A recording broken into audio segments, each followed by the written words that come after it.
We do have a minute, but I'm feeling some peer pressure. So we will rise and join you in the pledge.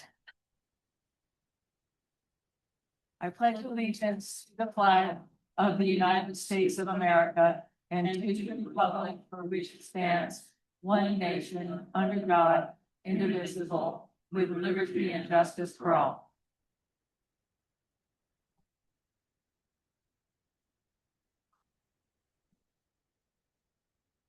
How awesome to see everybody here. Thanks. We haven't had standing room only in here for quite some time. Thanks for joining us.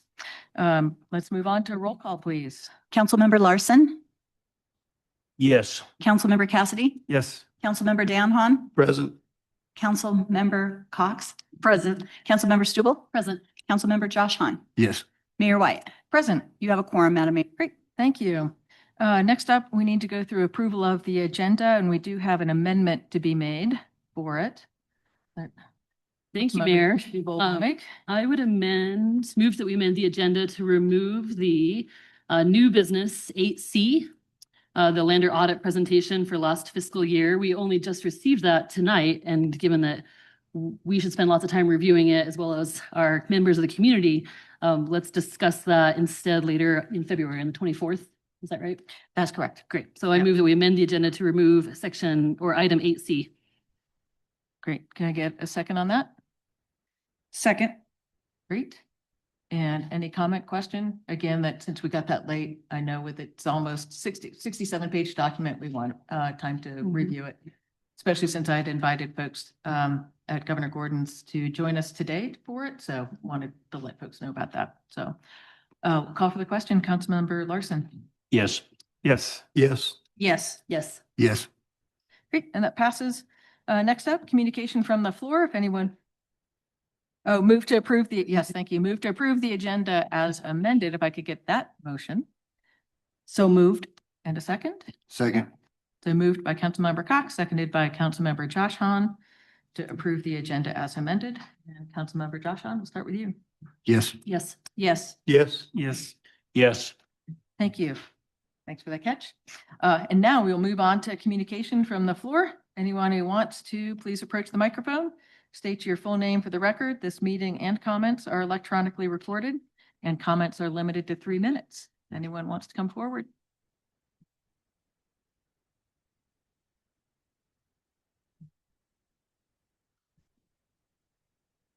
Oops.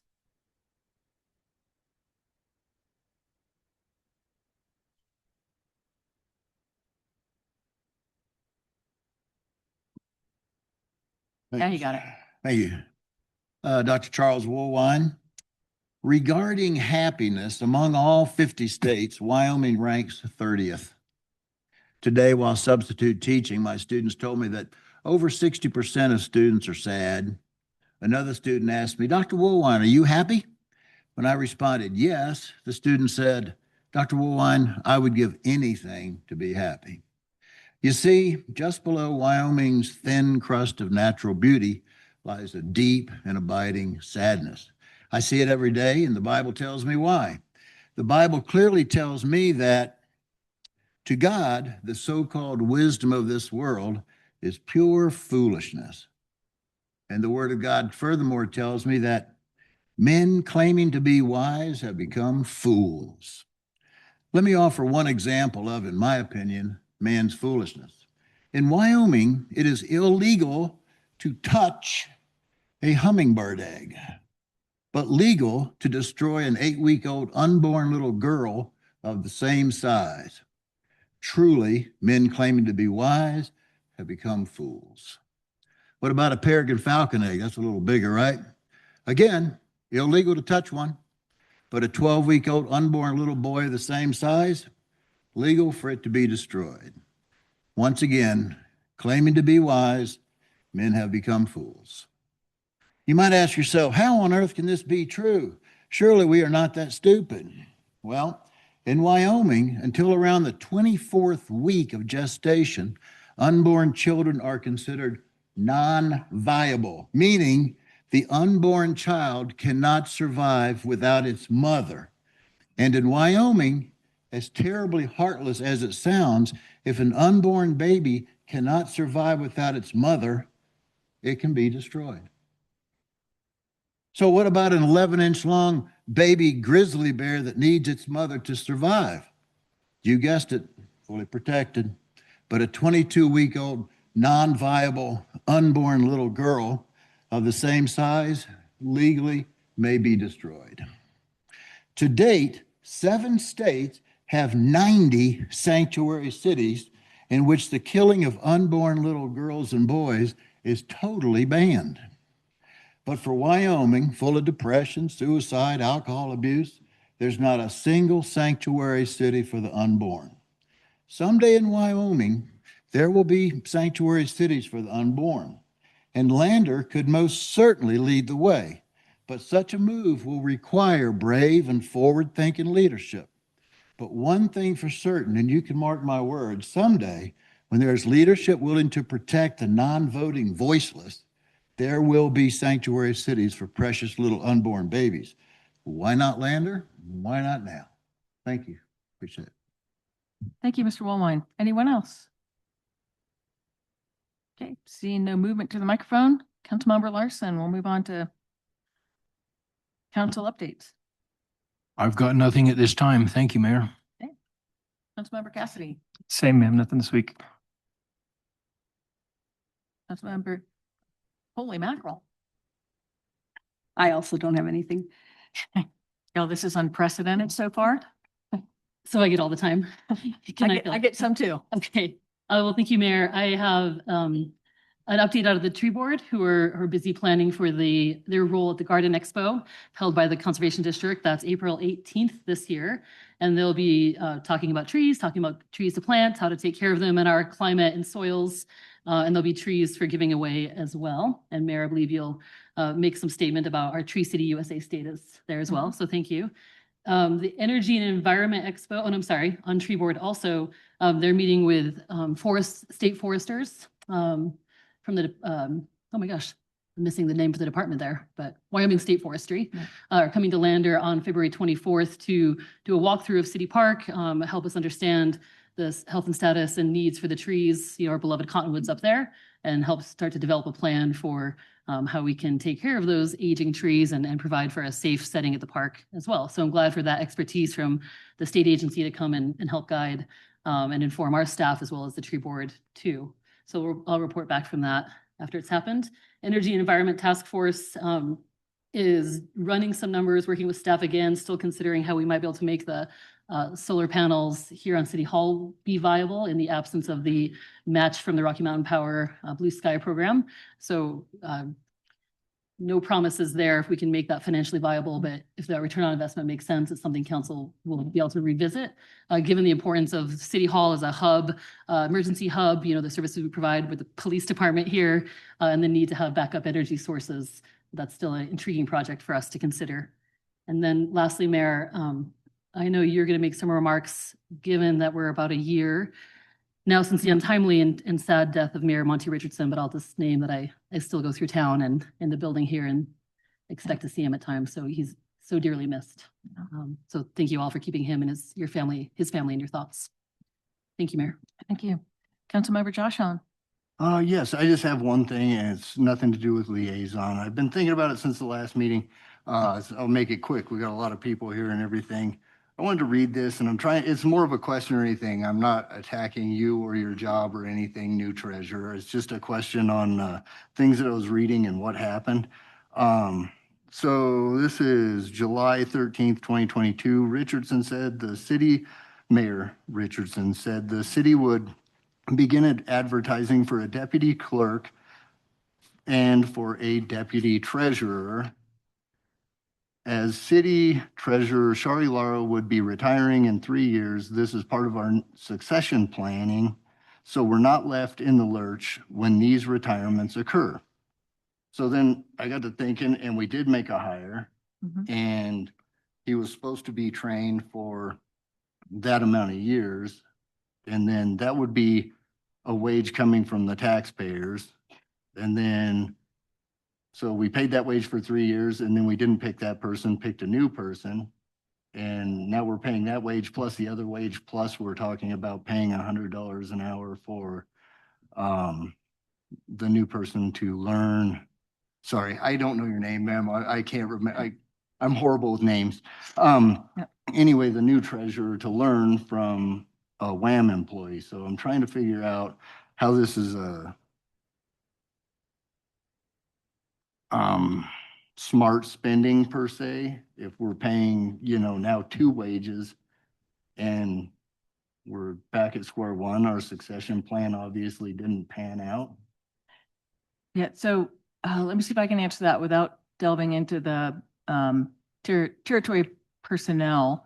So there's some confusion. So the deputy clerk position has been around for, we were talking about this earlier today, approximately 30 years. Is that correct? Something to that. So this is what Tammy Heitschuh was in this position. So it was at Tammy's retirement that position was open again and a person was hired for that.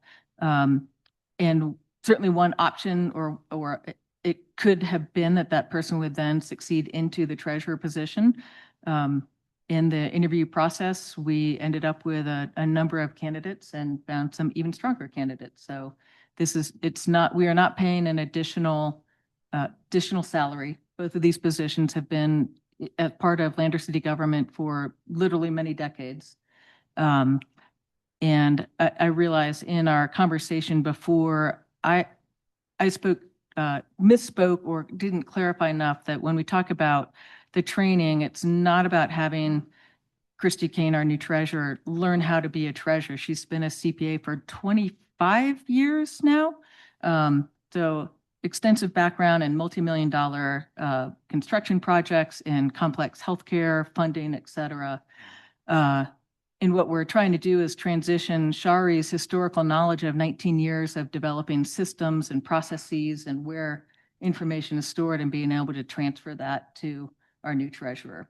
So it's not, when I talk about training, it's the transfer, probably better is the transfer of knowledge and understanding systems than someone learning how to be a treasurer. She already has deep experience with managing large sums of monies, grants, additionally with managing personnel, customer service, et cetera. So when we Really comes as an exceptionally strong candidate. when we were hiring, did we hire a deputy clerk or did we hire a deputy treasurer to learn the job?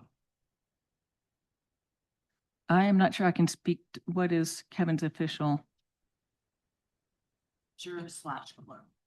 It's a combination. Okay, so that's Yep. 3 years that he should have been trained to do the job, to step into that job that we've been paying him to do. That's, And- and I'm not attacking you Yeah. by no means, I'm Yeah. at So- all. Adam, I was Just looking looking at you at- like, I think I really can't say much more other than that person was, learned a lot and we were very fortunate to have an even stronger candidate apply. Adam, I'm looking at you, but I don't think I can really say. much We do more. have to be a little careful that we're going to be discussing personnel. If you Yeah. want to have an executive session to discuss this, we can certainly do that. But Yeah. you are kind of getting into some thin ice with this. Cool, Yeah. thank you. Okay, for myself, thanks for y'all for being short because I have a few things going on here. I just got a message from Representative Larson that House Bill 69 that he, Senator Case, and Representative Posey sponsored has advanced and will be heard by the Transportation Committee on Thursday. And this would allow a transfer of some state land to the city of Lander that could be used for housing development. So great news to hear straight out of the legislative session, and stay tuned for that one. Likewise, topic of concern for some of us in terms of banning kratom from Lander city limits, but also recognizing the shortcomings of that it can be sold 3 feet across city boundary. We had hopes that it could be introduced on a statewide ban, if not countywide, and indeed a bill has been advanced for that. So I'm hoping to see that continue as well. Some other things coming up, and I will get heading to WAM this evening, so we'll be down in China and can testify for that in favor for Lander. A couple other things coming up. Also appreciated the chance to join Governor Gordon and talk about how budgets affect us and for us specifically about property tax. Property tax reduction for us currently was about $167,000 to our general fund budget in a decrease. impacted the fire department another 15,000 because they likewise get their 3 mills from property tax to fund the fire department. So just want to educate folks about make thoughtful choices about, I understand folks are not wanting to pay more in taxes, but also understand those are local taxes that support pretty important things from schools, community college, our own budget, fire department, et cetera, for that. I appreciated that opportunity. In our last meeting, we had the conversation about our paid time off and to what extent we wanted to change that to be in alignment with new federal guidelines from the big beautiful bill. And I think that got a little muddled in that conversation with changing pay periods. So because of that, I'd like, before we vote on that, I'd like that to be on our February 24th session so we can look at that more individually and understand that topic before we move to a voting session for that. I think that's important to do that. And then likewise, Thursday is the 1-year anniversary of the passing of Mayor Monty Richardson. And I bring that up for a couple of reasons. One, knowing that it's going to be a really hard day. Many days have been hard days for Debbie, Tesha, Teresa, his grandkids, and Charlie as well, his son. And I hope we can all hold them gently in our hearts. It's going to be a rough time. Grief continues. It doesn't get better. It just changes. And that grief process continues for them. And I hope we can offer them comfort in whatever way we can. And also likewise, for me, the inspiration that Monty gave me and continues to give me, I hope we can all continue to serve as diligently and passionately as he did. Monty absolutely loved the community of Lander. He loved serving on council and as mayor.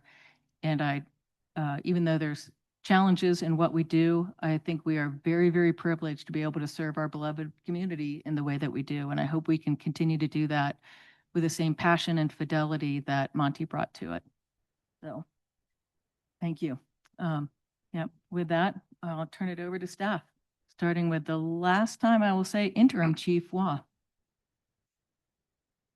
Well, I think we're going to take up a fair amount of the meeting's time tonight with the police department, but if I could acknowledge 2 people in the room.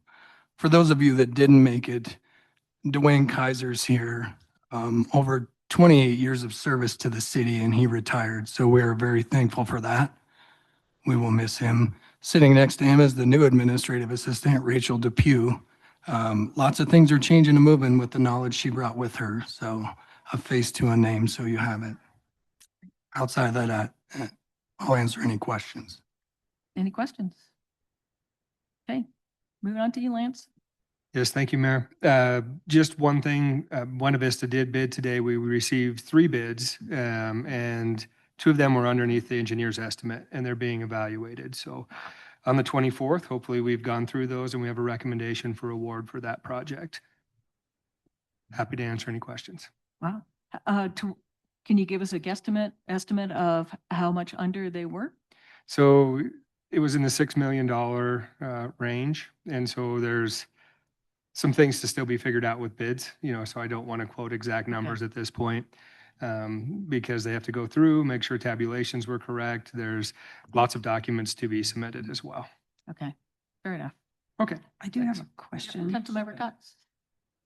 Yeah, we were happy with 3 and that's a big job. And they all but it is a 2-year job. So unfortunately, that's where we're going to be on these bigger projects, I think, is multiple years in order to get construction done.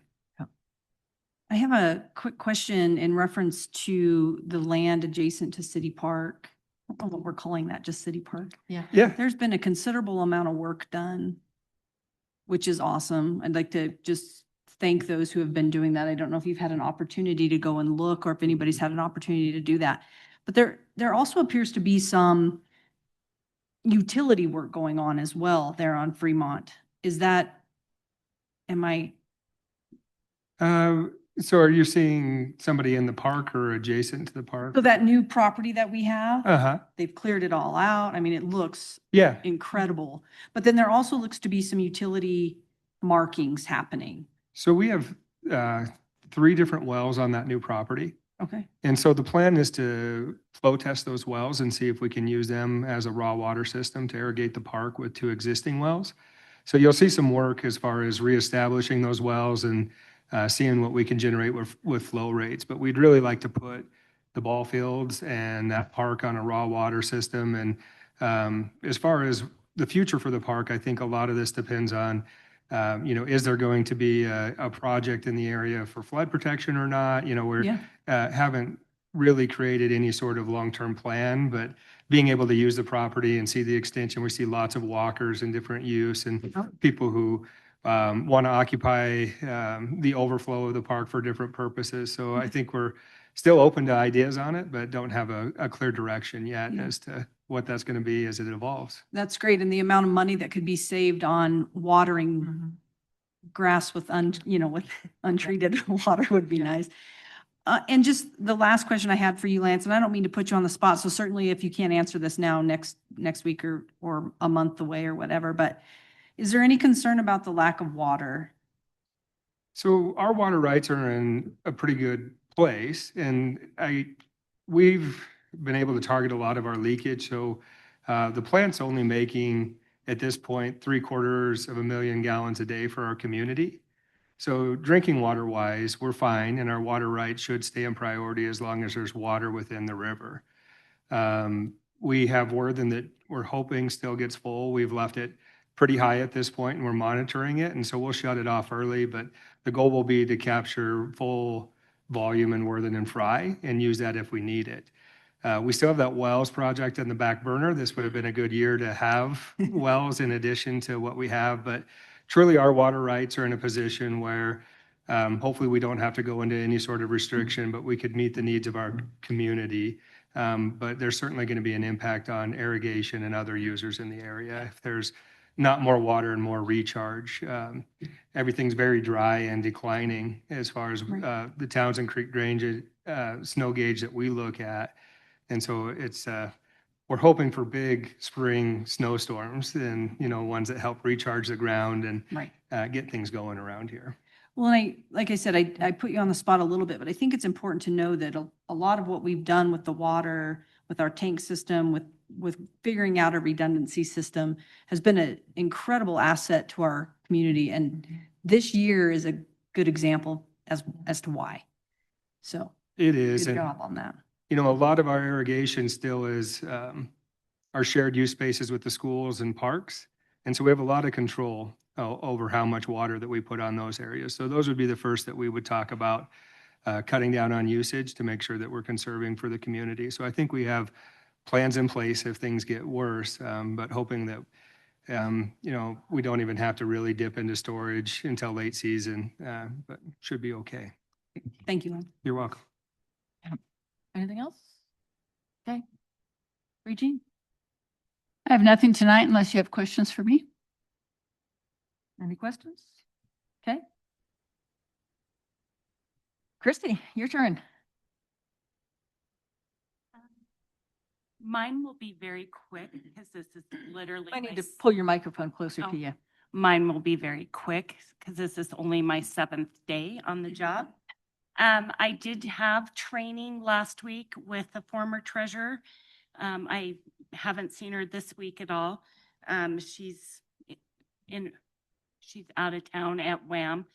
As far as going forward, it was very beneficial to sit with her for that week to learn things. I'm also thankful I have this week to kind of sort back through everything and learn the different systems. I know I started making a worksheet and there's literally like 24 different things I need access to. So I'm working on that, and I think I'm gonna probably try to see if I can get some additional training with the accounting software. I did talk to Brian Brown with Summit, and he suggested that's also a good way to get some additional training just so that I can get up to speed where I need to be. But we did go through grants. We went through financial statements. We went through budgeting. We went through audit. We went through a lot of systems. It's just a matter of getting them all set up and moving forward. And I'm really excited to be here. So thank you. Yeah. Thanks. We're glad to have you here. I'll be shorter. I don't have anything tonight unless somebody has a question for me. Any questions? Thank you, Mayor. Yeah. And this might not be something you can answer, but talked to the mayor and spoke to you. And so I'm going to make a comment about email responses and the reply all feature. I just got a directive from my own employer that said, please quit replying all for other reasons. But my question would be, Mayor, when we receive email communication from constituents and it comes to all of us, are we allowed to reply all? No. Okay, Simple. perfect. Sorry. That would be a Yeah. violation of the Yeah. Public Records That's Yeah. what So- I thought. and Public Meetings Act. So yeah, you cannot push reply all. Any communication from you to all of you without it being an advertised meeting would be a violation of that. So please be cautious about your email responses. Yeah, thank you for that clarification. Thank you, Mayor. So as to parse that out a little bit, I think the next question, Adam, would be if it's several members of the public and all of council, can you reply to all of the members of the public and exclude council from it? Or is that still treading? No, you can Too do close. that as long as there's no other council. Well, has to be less than the majority Yeah. of the council members. So if Yeah. you want to handpick who you want to respond to out of the council, you certainly could do that, but you cannot respond to the council to make it a quorum. You have Yeah. to avoid that. Yeah, I would advocate to not include any council members in that kind of correspondence. Yep. Okay. And Rochelle, I have nothing unless someone has a question for me. any questions? Okay, I actually, two things I'm going to claim a little time back. So one, we do have our new individual providing cleaning for City Hall and the Police Department and Public Works. Very, very detail oriented. As an example, last night I was here after hours and the individual, Trey Moss, was in the break room. So wiping the inside of the microwave, washed the glass turntable, and then moved the microwave and cleaned the counter underneath it. Yeah, attention to detail is his forte. Very impressive. The other one, I can't believe I missed this. Two things. One, if you see me yawning, I'm not tired. I can't get my ears to pop. I have a head cold and I was up at 8,000 feet. So that's what I'm trying to do. And I was with the Mighty Sabres, and I got to give them a shout out. We competed in Casper this past weekend. Incredible skiing all around. Both boys and girls teams won handily. And in a bigger picture, we had 6 skiers from Lander qualify for junior nationals. That'll be in Cable, Wisconsin next month. And this is the first time we had a middle school student qualify. So pretty psyched about that. Kids did really well. So, all right, with that, we'll move on to consent agenda. Could I get a motion in a second, please? Move to approve the consent agenda? Second. Moved by Councilmember Cox, seconded by Councilmember Joshon. Does anything need to be discussed or pulled from it? Okay, then we'll call for the question. Councilmember Larson. Yes. Yes. Yes. Yes. Yes. Yes. Great, that passes. So moving on to new business action items. First up, approve and authorize the mayor to sign the lease and purchase agreement between the city of Lander and WAM WCCA Joint Oversight Board in the amount of $100,000 for the Main Street Decorative Light Lamp Post Replacement Project Phase 1. Could I get a motion in a second, please? Move to approve. Second. Moved by Councilmember Larson, seconded by Councilmember Stubble. Lance or Regine, can you fill us in on this one? Yes, Mayor and Council, this is the lamps on the Main Street. And so we're replacing those. A lot of them have become dangerous underneath as far as the connections. And so we're seeing a need for replacement. We're going with LEDs. They're a little bit different style as far as what we're going with. But this is the agreement with WAM to get 0% financing to be able to purchase these streetlights and pay it back over time. Great, and this will get approximately how many? Boy, I want to. 100,000? A block and a half is what Regine said. Yeah. Okay, That's not correct, Yeah. is it? but Sounds like a bunch. Oh, wow. yeah. Hold The on, bigger let me picture- check that. That's Five more times, huh? Not inexpensive, Or 4, yeah. yeah. They're Any- roughly 5,000 a piece, and so that's 20, and there's 92 of them, so she's right. Yeah. Yeah, there's a lot of streetlights, and so we will focus on the block and a half and keep working through this project. All right, any other questions? But just Councilmember Larson? curious, are they somewhat similar to the ones that's there? Are we going to bright pink and? No, they're somewhat similar. So there's been a couple up just to see if anybody noticed the difference. But they're a little bit different style. The ones that we used to have are obsolete, and that's some of the problem. We can no longer purchase or buy and replace existing ones as people run over them on Main Street.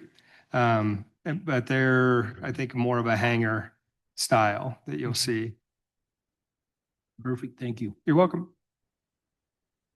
Anything else? Okay, Councilmember Han, call for the question. Yes. Yes. Yes. Yes. Yes. Yes. Okay, and that likewise passes. So next up, this is another thing that we will need to postpone because this is a voting item. We'll have to table it, but first we have to bring it up. So next item is approve the 2026 to 28 LOTRA lease agreement and license and indemnification agreement. Is there, oh, go ahead. Are you a Councilmember motioning? Stubble. And let's see, do you want us to move to approve, discuss, and then move to table? Yes. Great. So I move to approve the 2026, 2028 LOTRA lease agreement and license and indemnification. Great. Second. So moved by Councilmember Stubble, seconded by Councilmember Cox. And yes, now we need to amend it. And then, yeah, Mayor, as I understand it, the negotiations are ongoing with LOTRA for the terms of this agreement. And a little more time could help with those negotiations, leading to productive outcomes for all of us. And so I think that, will that be ready by February 24th? We'd love to have it as a discussion point on February 24th. And love to extend the lease until April 1st, so we have adequate time for continued conversation. I'd like them to be able to stay in lease. Got it, Mayor. So- Mayor? Yep. I will not be here on that date. And since I'm a liaison for LOTRA and have done quite a bit of work, I would actually like to make a motion to table the LOTRA lease agreement until March 10th and have a work session before the regular meeting so we can have public comment.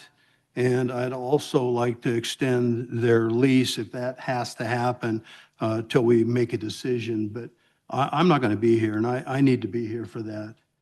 And to tell you the truth, they would like to be here too. So if we could do that, that'd be awesome.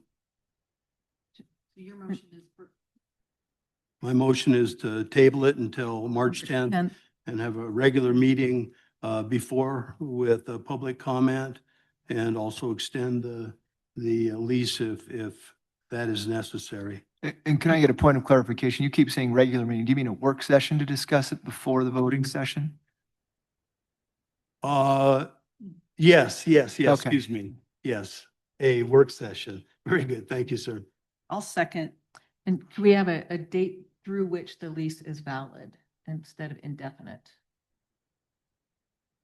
Is that right? Yeah. Because otherwise their lease expires this weekend. So that's We why need projected April 1st. to extend. Right. We need to extend their lease until we make a decision. Yeah, I'd rather not leave it that open. But yeah, Well, And if I may, there is one big issue here is that if we're going to extend their lease, then there has to be something in writing to extend that lease, and there's nothing on the agenda for that. So if we're going to extend that, then we may have to have a special meeting to vote on the extension and have something drafted up. okay, so by tabling this, that doesn't, That doesn't do anything because the lease is still going to expire. So Okay. we'd have to have something in writing. does that hurt anything?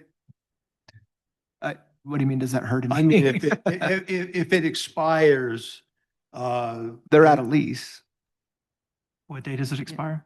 this weekend, I think Friday or Saturday or Sunday or something Special like that. meeting before Yeah. that day. Yeah. Do a special meeting for the expiration date. yeah, and so we need.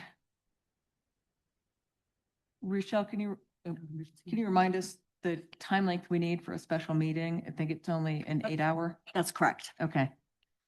So we could call for a special meeting before this I mean, Saturday. I could draft up a very simple extension of lease through whatever date you guys are going to table this till.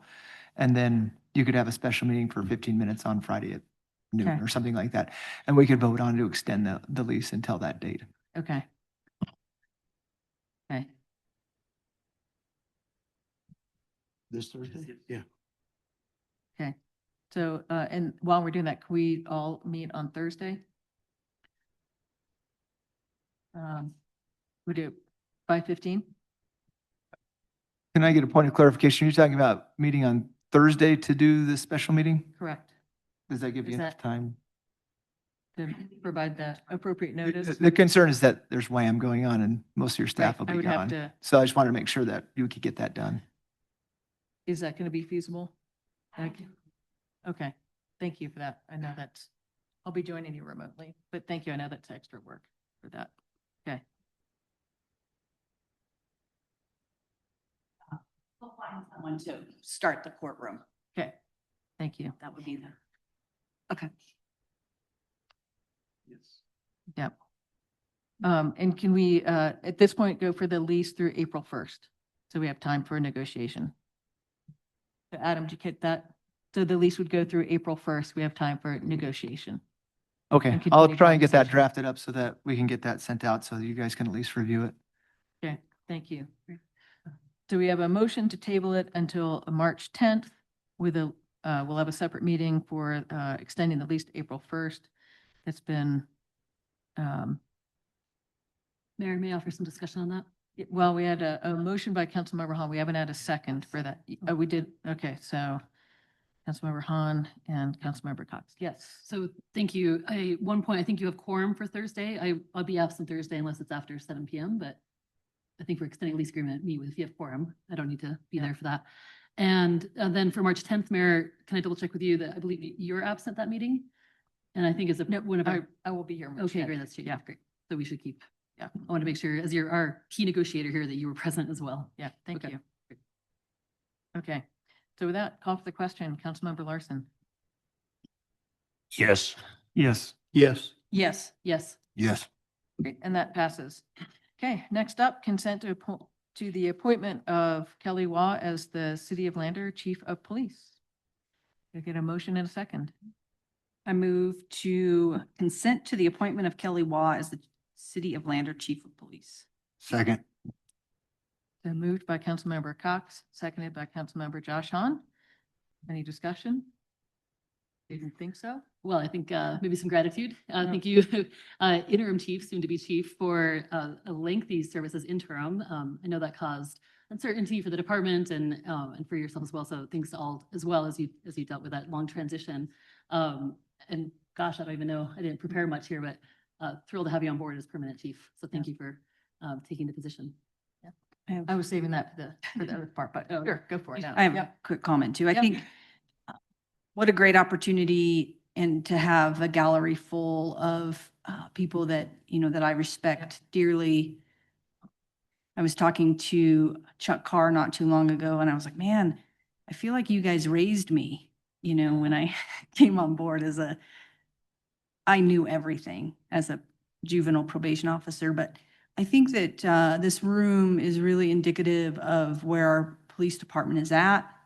And I want you guys to know, as well as chief, how much you're valued. You probably don't get told that enough, but you are. And it's really cool when I see a room full of younger officers and older intermixed. Sean can speak for that as well. But the professionalism that I see that is, that you guys walk into our community with is really important and exceptionally valued.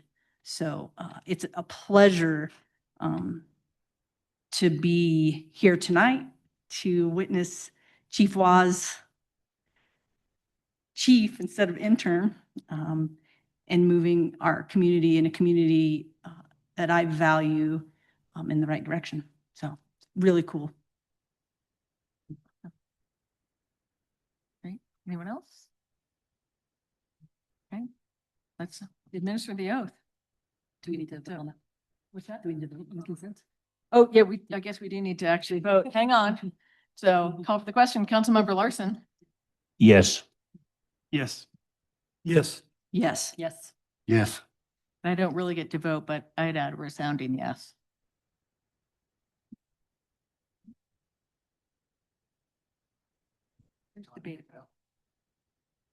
All right, sir, raise your right hand. Please repeat after me. I state your name. Do solemnly swear that I will support, Do solemnly swear that I will support, obey, and defend obey, and defend the Constitution of the United States the Constitution of the United States and the Constitution of the State of Wyoming, and the Constitution of the State of Wyoming, that I have not knowingly violated that I have not knowingly violated any law related to my election any law related to my election or appointment, or appointment, or caused it to be done by others, or caused it to be done by others, and that I will discharge the duties and I will discharge the duties of my office of my office as Lander Chief of Police as Lander Chief with fidelity. with fidelity. Congratulations.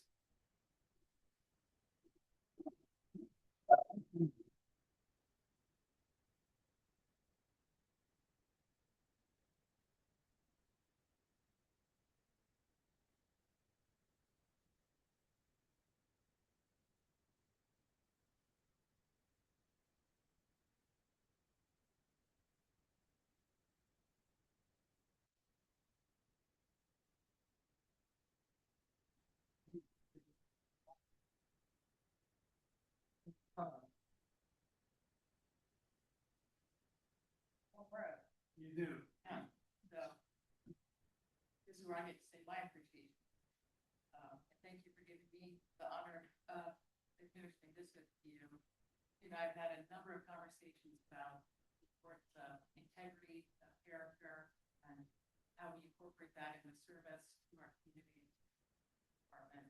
I've been so appreciative of seeing how that weighs again and again and again in the actions you take, the decisions you make. The selections of the people coming into the department means a lot to me. And I think a lot of these folks, and how many of them are here as well. I also appreciate your incredible patience as, you know, I had my belief that Lander had credentials and showing your moral character to through the patience of, I wanted to also note and that neutral third party likewise being able to speak that, and I know that added complexity and time to the selection process, but then again, I was so thrilled to have that outside source and have such high commendation for who you are, your character, your ethics, morality, and how you plan your department and how that extends. For that, here's the law enforcement of honor and John Reynolds are here as well. And if you want to likewise raise your hand and read your vow with this, you're certainly welcome to. So, you have me. On my honor, I will never betray my badge, my integrity, my character, to the public trust. I will always have the courage to hold myself and others accountable for our actions. I will always uphold the Constitution, my community, and the agency I serve. Very much.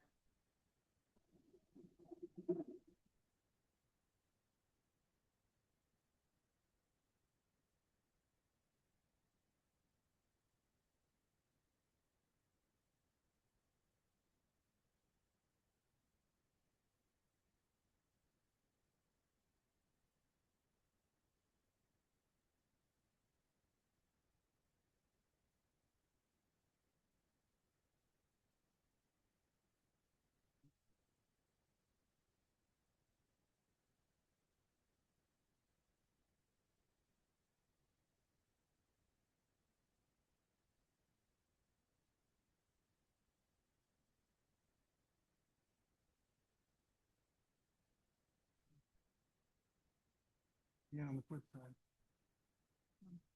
All right, Billy.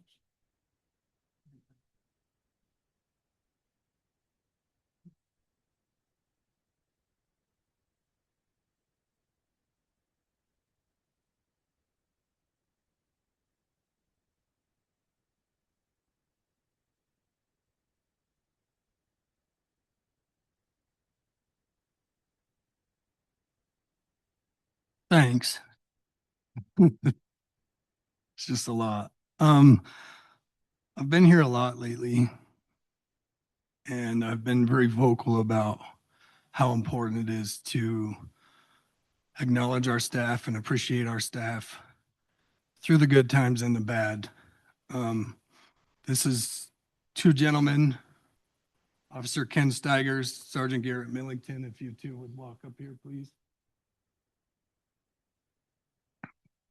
The commendation for these two gentlemen is January 25th, 2026, just after 1 o'clock in the morning, there was a call for a cardiac arrest of a 6-month-old child. The call for service was outside of the city limits. There was no deputy on duty, and they were notified that the closest ambulance was over 45 minutes away. These two gentlemen took the courage to go out into the county, respond to this call of this infant. Upon arriving on scene, it was not good. It was not good fast. These two moved quickly, took action right away, started CPR on the child, knowing that they were against time. They took the child in their arms into a police car, continued CPR all the way to the Sage West Hospital in attempt to save the baby's life. We don't always get the outcome that we want, but it doesn't negate the fact of how fast and hard and quick these gentlemen worked, how professional they were, and the impact that it had on the family. That we were there first and we moved quickly and we did our part to do the best we could for their family. They're both getting the exact same letter, so I'll read it to you one time instead of twice. This letter is to formally commend you for your exceptional actions on 1/25/2026 while responding to a medical emergency involving an infant in cardiac and respiratory distress. Upon arrival, you immediately recognized the critical nature of the situation and without hesitation initiated cardiopulmonary resuscitation. Your calm demeanor, sound judgment, and proficient application of life-saving techniques were instrumental in a time of crisis for a young family. As we do not always achieve the desired outcome, it is important that you are recognized for your efforts and the impact you had on the family and our community on that day. Your response reflects the highest standards of law enforcement service and demonstrates professionalism, compassion, and dedication well beyond normal expectations. In a moment of extreme stress, you relied on your training and experience to act decisively, embodying the core mission of this department to protect and serve the community and Fremont County. Your conduct on this incident brings great credit to yourself, this department, and the law enforcement profession as a whole. Please accept this letter as an expression of sincere appreciation and recognition for your outstanding performance. The commendation will be placed in your personnel file. Thank you for your continued commitment to excellence and service and to the community of Lander.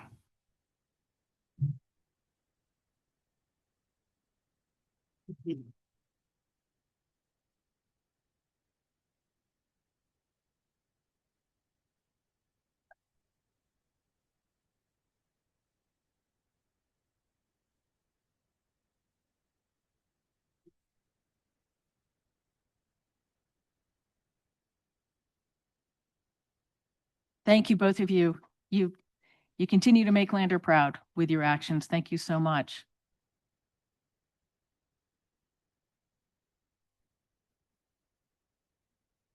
Yeah. They'll do really tough things in very challenging circumstances.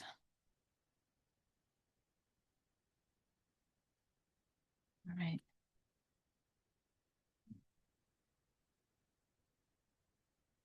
Okay.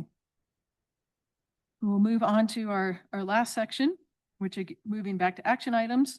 So first up is approve the second reading of ordinance 2025-13, repealing City of Lander Municipal Code. Oh, so sorry. Yeah, we want our Sarah Riley and Mick Pryor to come on up. Please do. Thanks for being here. I didn't mean to brush y'all off. That's a really tough couple of acts to follow, though. My goodness. Some amazing people here and sad situations that, so just before we start, I just want to thank the officers for everything that they do, and especially in those tough situations. So thank you. So heart-wrenching.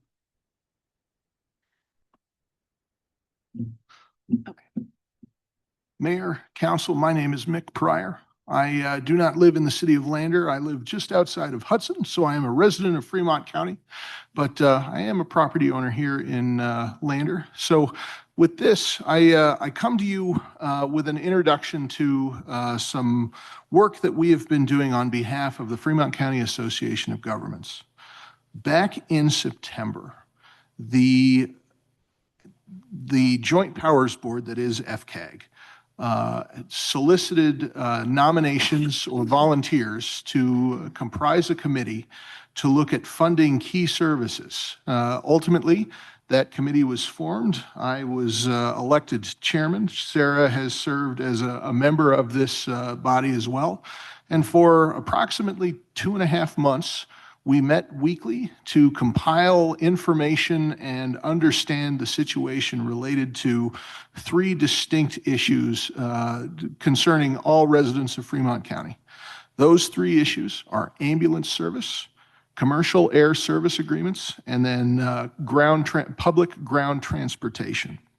So as a result, what you have in front of you as a work product is 2 of those items. So one is a draft resolution with ballot language, and the other one is a memorandum of agreement. But ultimately, just to kind of give you an idea, over the course of 2.5 months, we gathered quite a bit of data, both analytical as well as subjective, concerning the force laydown primarily of ambulance here in Fremont County, and came to the conclusion that ultimately funding mechanisms for that service, which runs through Fremont County and has done so for quite some time, are probably in jeopardy as a result of property tax revaluations done at the state level. This is not anything that we did, you did, or anybody in this county. But ultimately, property tax reform is happening at the state level, and it's affecting everything everywhere. So we are dealing with that second and third order effect.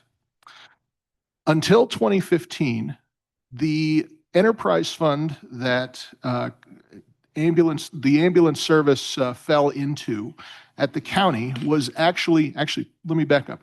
Until 2014, the enterprise fund that the ambulance system was run under at the county was actually a net positive, as in the amount of billing that the ambulance service could do through normal operations as well as transfers between hospitals was more than enough to cover the cost of the service. Now, there were some nuances to this. At that time, there was more of a volunteer system with some paid staff, and ultimately the system relied very heavily on volunteers. In 2014, the state legislature made some changes which made volunteer EMTs and paramedics a much higher hurdle for a volunteer to really be allowed to operate on an ambulance. And so as a result, the county had to assume a professional staff in order to operate the service, and immediately found themselves at a $200,000 deficit. At that point in time, the county solicited input, ultimately resulting in an agreement with, at the time, Guardian to run the ambulance service. And that has, through various iterations of companies and organizations, arrives at where we are right now.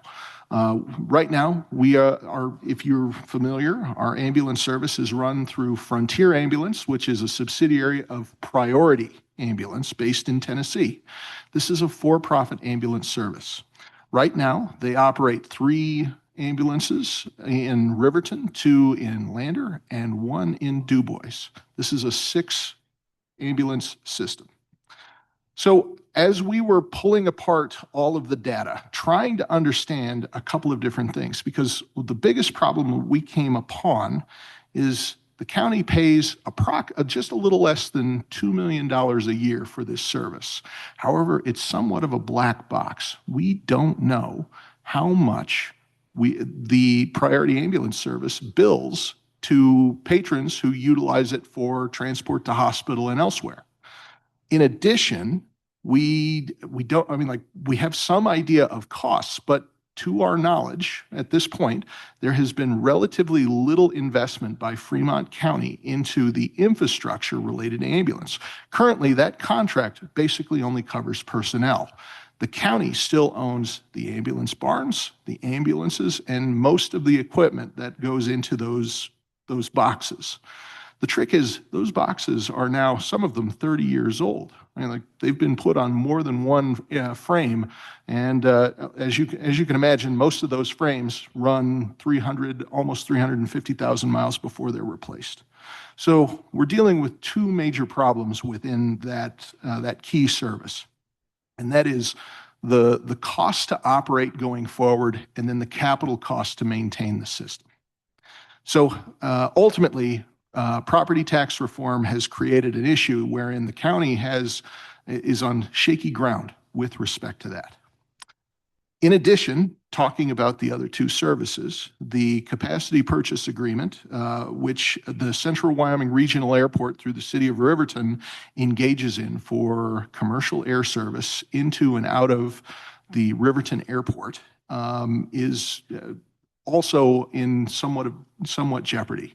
So some of you may remember, although maybe not all of you, but in years past, as we began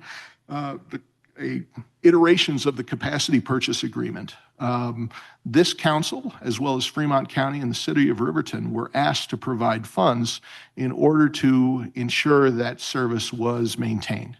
I can speak with a little bit of authority as the vice chairman of the Riverton Airport Board, but ultimately this service would not be in existence if it was not for the foresight of councils of past and commissions of past being willing to take a risk on it. At this point, the air service has an emplanement of more than 25,000 passengers per year. That's just people getting on the plane in Riverton. That does not count people getting off.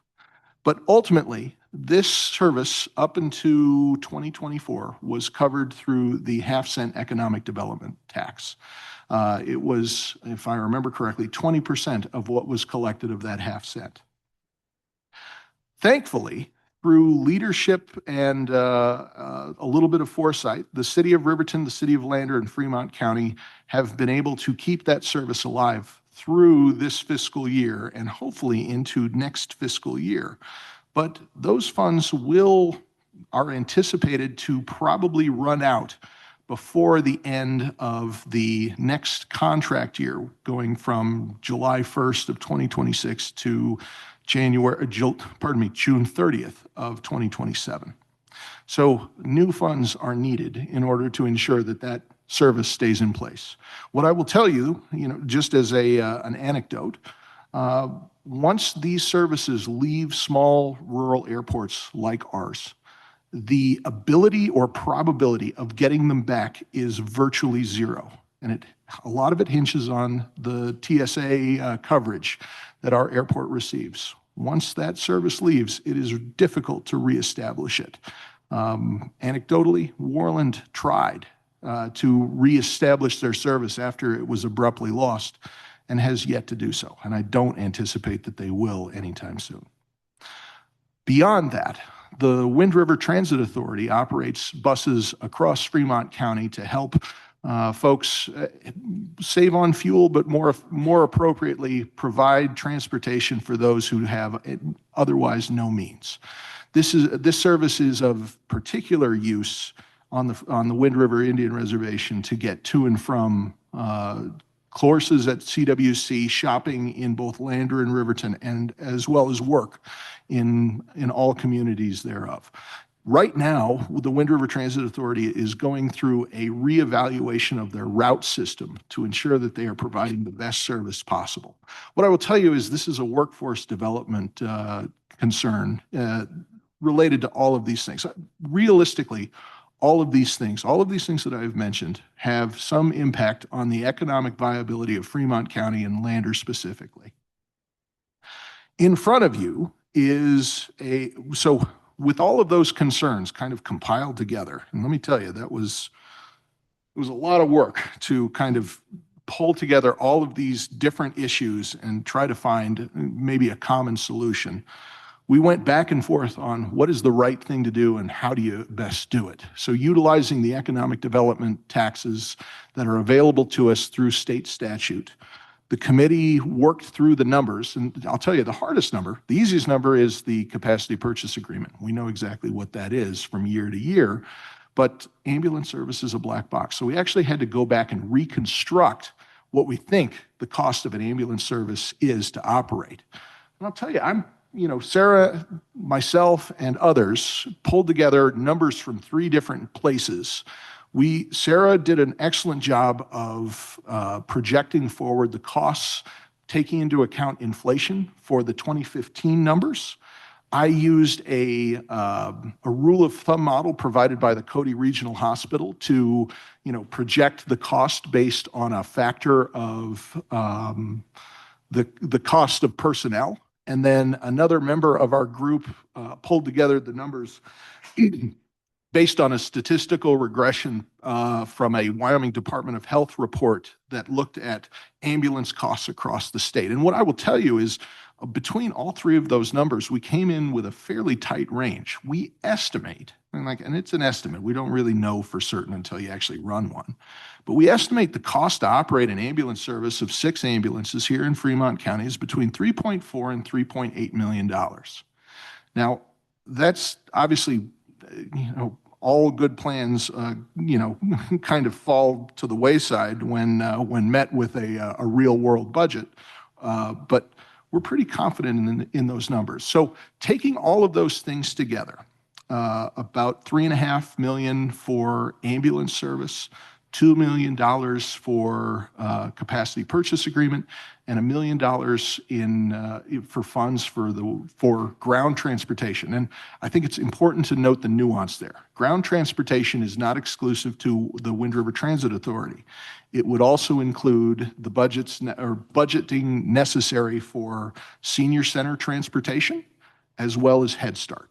So there are some other components to that are not, they don't quite get the headlines, but they are important to the operation of, a lot of things here in Fremont County.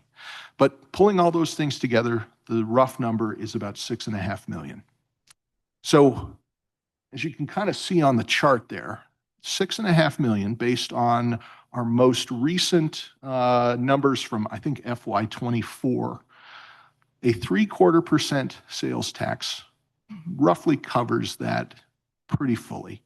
And it doesn't provide a whole lot of wiggle room, but I don't know necessarily how much wiggle room we want to provide or give.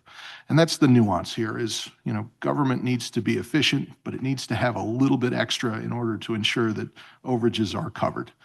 So before you is a resolution that talks directly to those things. This took into account some of the things that happened in the last half cent economic development sales tax, wherein, if you remember, a large portion of it was left to the discretion of respective councils and commissions for disbursement. This new language is relatively tight. It only allows for the disbursement for ground ambulance, commercial air service, and public ground transportation.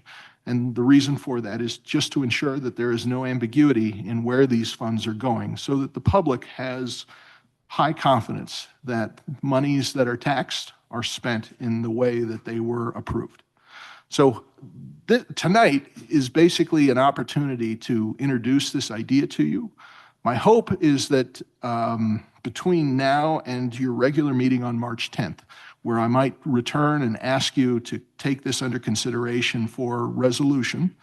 What I'd like to do is answer any questions that you might have, receive any concerns that you might find yourselves with, but more importantly, give you time to consider and hear from your constituents as well. I want to make sure that this is a very open and transparent process as we move towards the goal line.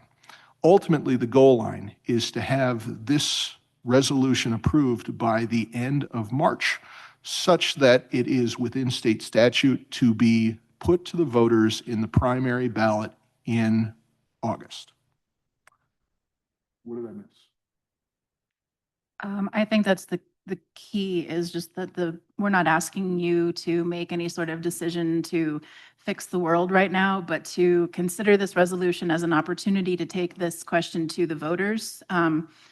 And so really it's kind of a low stakes conversation that you all have to have is considering the shortcomings of the current financial situation with ambulance services, which are, as Mick said, completely unpredictable at the moment. We don't know what the next legislative session or the current legislative session is going to provide for funding going forward. So we're trying to anticipate some of that and then keep our commercial service, commercial air and public transportation.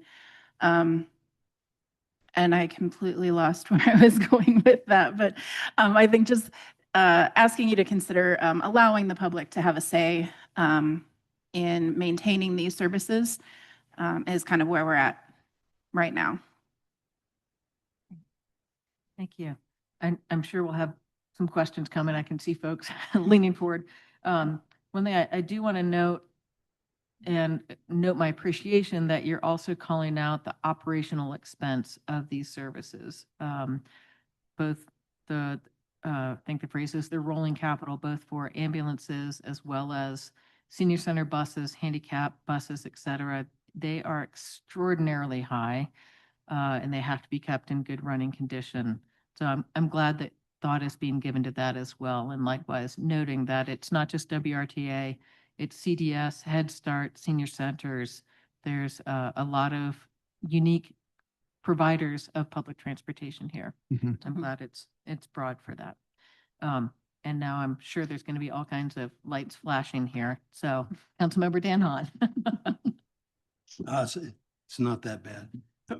No, to tell you the truth, I've always liked this. I think it's a fair tax. I like where everybody, pays this tax. The one thing I'm wondering, have you guys considered, I know you've got it lumped together. Have you considered taking it into three pieces?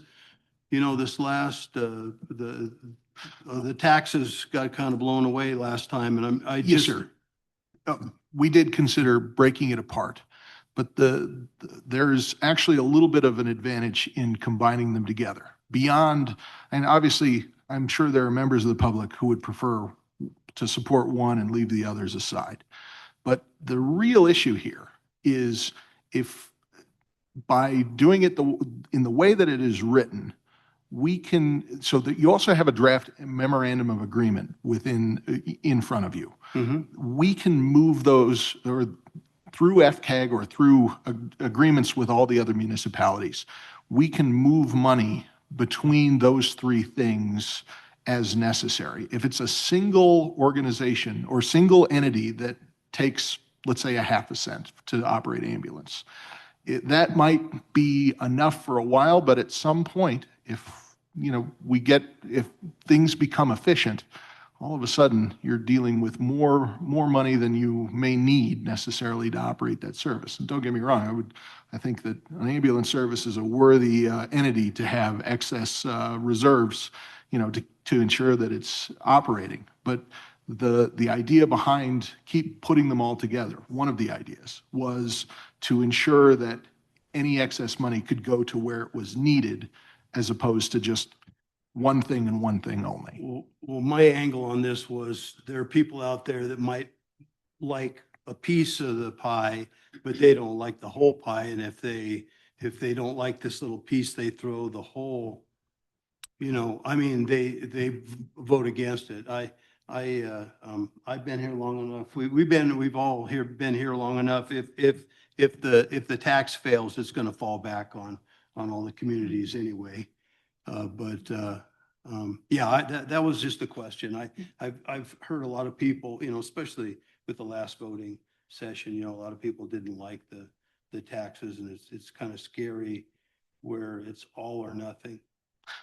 It's a reasonable concern. And unfortunately, I wish there was a half measure that would solve that, but it's kind of like asking the public to, to go through three things, I think is, is a heavy, going through one is a heavy lift.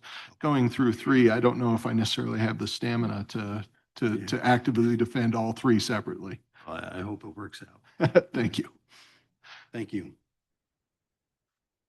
Councilmember Josh Hahn.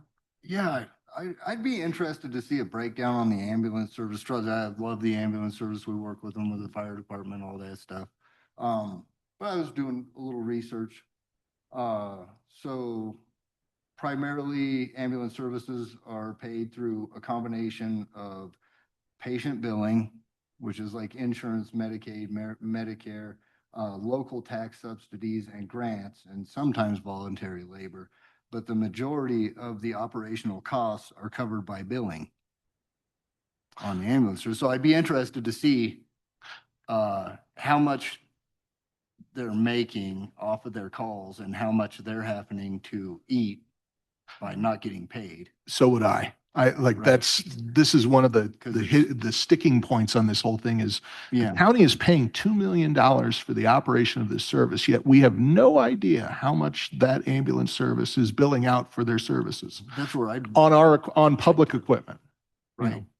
So Right. it's in my opinion, it's a red flag. And, Yes, sir. I've certainly advocated my position with the commissioners of a more open book type of contract going forward so that we can see, I'm certainly not opposed to an ambulance service making a profit if they're privately operated. Right. But I'd like to know what that margin is, just so that I can ensure that we're not getting fleeced. Sure. I think that there's a real risk there. And what I will tell you is that I can't promise any level of this returning to a public entity. But I would tell you, it's my sincere desire that if we do this right and we manage it right over time, I don't think it's anything that we can do in the near future. But I'd like to see that as always on the table as an option, is to return it to the public, to a public utility, wherein these are public employees that are responsible to the people of Fremont County.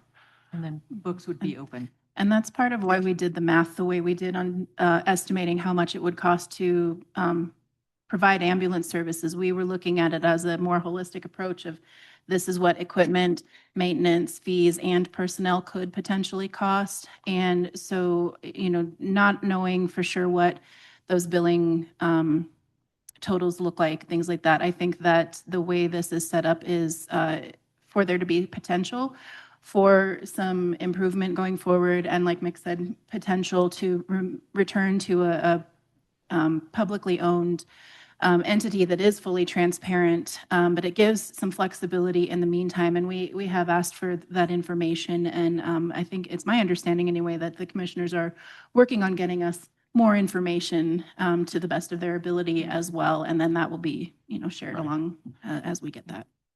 So just as a follow-up, I think looking at the going forward, it's anticipated that and this is, it's been disclosed in commissioner meetings, but it's anticipated that the cost of the ambulance service in the next fiscal year will only go up by less than 10%.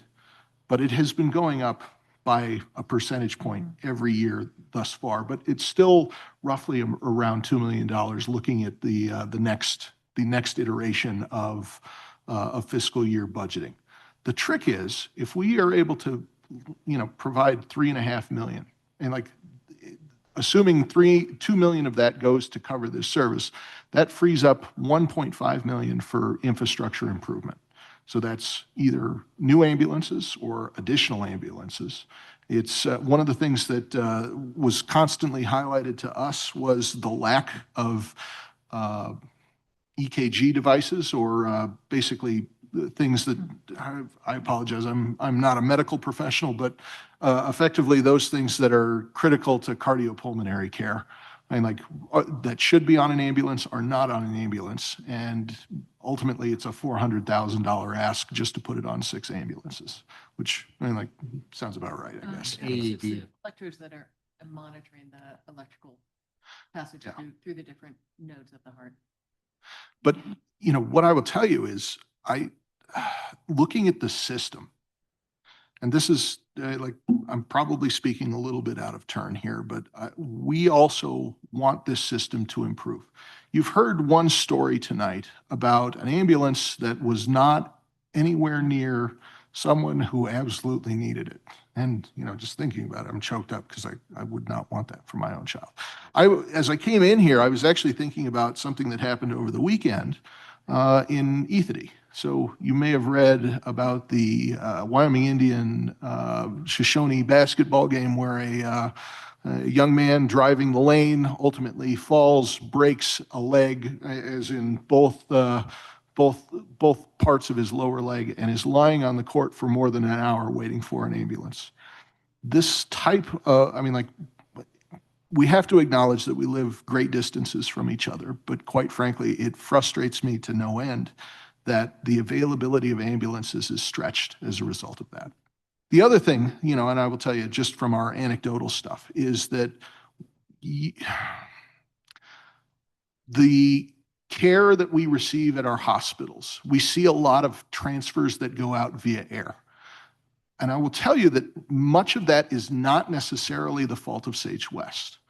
The air transport is the function of a lack of ability to do ground transfers for non-emergent care. As in, you still need an ambulance to get from here to Denver, Salt Lake, Billings, Casper, but there's not an ambulance available. We've created a system wherein there's a disincentive for providing that inter-hospital transfer. So there are a lot of issues that have kind of been created as a result of trying to respond to an issue way back, 11 years ago. But I mean, like, we need ultimately a lot. I mean, like, I'm not going to say that money will solve all of it. I think proper management is also necessary. But, quite frankly, good management and no budget doesn't get you as far as a good management and a good budget. If you're collecting your bills, you should get some pretty good money. I would agree. But it's a different person's stuff, I know we've had failing ambulance service. I grew up here, so it's been failing over and over and over again. So obviously there's a problem that's not getting fixed, so it's hard without seeing numbers and seeing what's being brought in and what's being put out. It's really hard to say, yeah, I'm all for it, because like I said, the ambulance service does a great justice for everybody, and they are spread thin, and they're doing the best they can. As many sirens as I hear in town from them, they ought to be raking in some dough, though. You would hope. I just think there's bigger problems than, I think it's bigger than what we're looking at. If I may, also, one of the things that we learned in visiting with some other ambulance services throughout the state is that they sort of estimated return of about 30% of your billing as a good situation. So if you assume every $100 you bill, you're going to get $30 back. And so there's some, certain level of private pay that people just don't have the money, and so they don't pay their bills. And so on paper, it looks like they should be raking it in for sure, but there's those variables that we just can't account for also. But I think it's a perfectly valid question and concern. And as a committee, we have really wrestled with that also. So thank you for asking that. And can you confirm that if there is no transport, then there is no opportunity to bill? So even though they leave the barn, might travel many miles, you have staff responding, but if it's deemed that no transport is needed, all of that time, resources are not reimbursed. That's correct. A call for aid does not generate call it a billable event. A refusal of service does not create a billable event. It is only when that patient is loaded into that ambulance and transported to higher levels of care does a billable event occur. And the number of non-billable events is statistically significant. I can't give you an exact number because they don't track it as well as they should, but it is significant. It does happen. Okay. Councilmember Stubble. Thank you, Mayor. Thanks, Ms. Riley and Mr. Pryor. The subcommittee took on an immense load of research and analysis for, some deeply important questions that we have as a county. So thank you for that work, and to the rest of the committee. You won't be surprised, I have a host of questions. Some of them fall under sort of future governance, so I'll hold those and focus now, I think, on two-part question about the revenue stream we're talking about here. So an economic development sales tax, and the case to make for that. And then I want to hear about your deliberations about for the ambulance service, considering a EMS district and a property tax district for that service. So that's first question, hold that part. What did you think about in terms of property tax district for ambulance funding, separate from going after a sales tax? And then if we consider the sales tax, I'm looking at a piece of the a comment made here in your own report, in the executive summary for the report you created. And it discusses, one 3/4 cent tax or two distinct 1/2 cent taxes. And then you have, quote, this bifurcated structure offers the advantage of allowing county residents to evaluate and vote on each one independently. Quote, a critical consideration given the fundamental nature of ambulance service as an emergency response function distinct from the key infrastructure roles of commercial air service and public transit. When I read key infrastructure roles, I hear that being as highly aligned with the building blocks of economic development, and that you're calling into question here to some degree that either understanding or the basis you'd have for having economic development be used, sales tax be used for an EMS service. So I'll rephrase. So first question, property tax district for EMS. What was your consideration of that, and why not? And then how would you make that justification for an economic development sales tax for EMS? Sure. So based on the mill levy that would be available at max, what the state would allow within Fremont County, it would only generate about $300,000 to $400,000 of revenue. That is not enough to operate an ambulance service sufficient to cover the entire county. On the report, so we looked at a couple of different options there, and ultimately the recipient of this report, the intended recipient, was FCAG. So we presented our findings as well as providing several, options as far as recommendation to FCAG, who deliberated and ultimately decided that the 3/4 cent comprising all three was the most, call it, desirable option amongst the entities that comprise that joint powers board. Beyond that, I think to a degree, there was a little bit of discussion, kind of going back to Councilman Hahn's question of, why not separate them out? The deliberation from FCAG was there are going to be things that are unpopular, like popular with one group, but unpopular with another. And we don't want to create, we want all of the things to pass because we think that all of them are important. And just anecdotally, I will tell you, like using public ground transit as the pummel dummy here, in presenting this actually to the Northern Arapahoe Business Council, that was one of the things that they actually pulled out and said, this is extremely important to our constituency, because you might not see it very much in the transiting between Landry and Riverton, but the transiting off of the reservation is critical for us to get to healthcare, which, if you're aware, actually, I think the Northern Arapahoe are the only ones who have healthcare facilities in Riverton. I think the Shoshone have put most of their facilities in Fort Washakie. But ultimately, the ability to get to those facilities is important. The ability to get to shopping and education is also important. But I think one of the biggest ones is ultimately jobs and the ability to get into town to perform work for gainful employment. So I found that fascinating that one was called out specifically by them.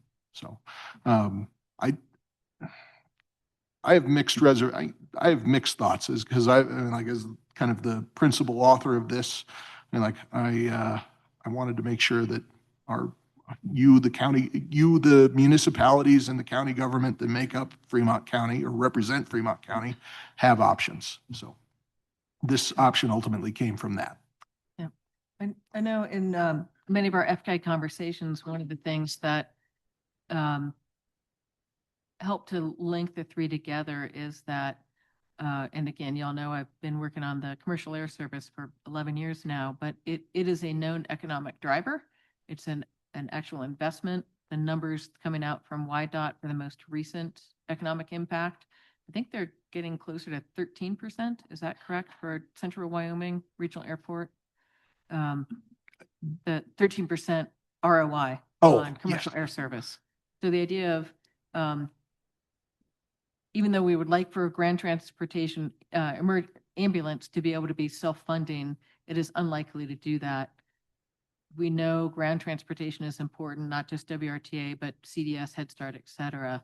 But having one that is a known economic driver, and again, research shows that rural connected areas do well economically, rural disconnected without commercial air service, without interstate, dwindle over time.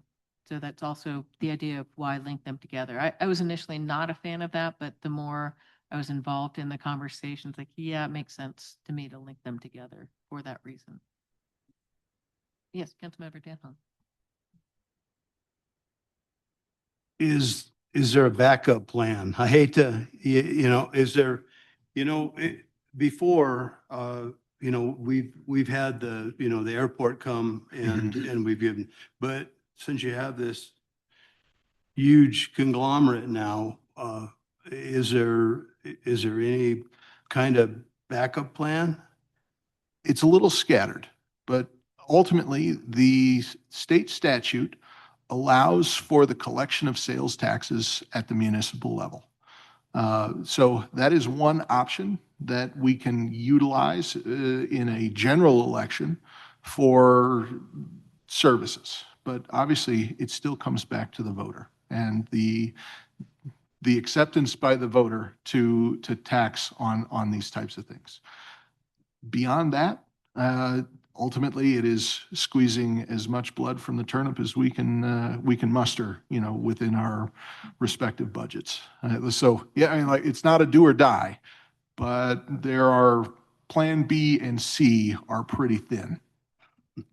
Well, thank you for your work. Yeah, of course.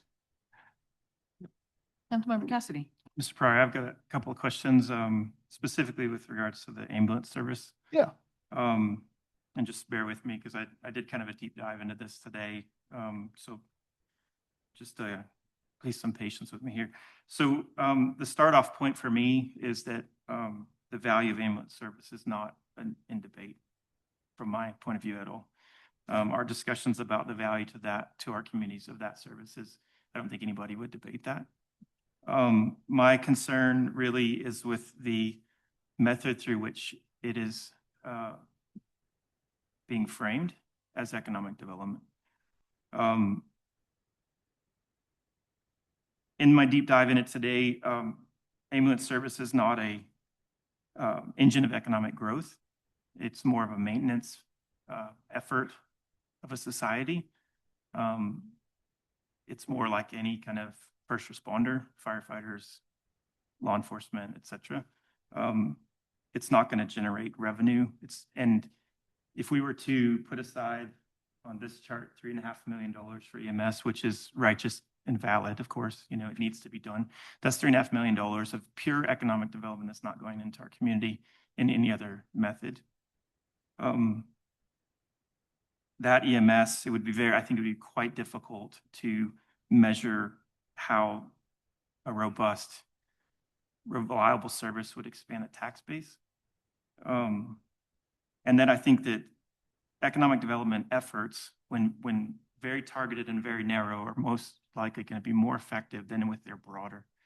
If you were to open up the definition of economic development quite large to include something like ambulance service, for which I am a supporter, right? Then what else can we move through that open gap? What else can we justify as an economic development effort? And we could probably go quite wild with that. If any of the things that I've expressed are true, right, and they could probably be refuted in a couple of ways, but any of those are true, then what we risk is increasing cynicism, lowering trust, and perhaps more doubt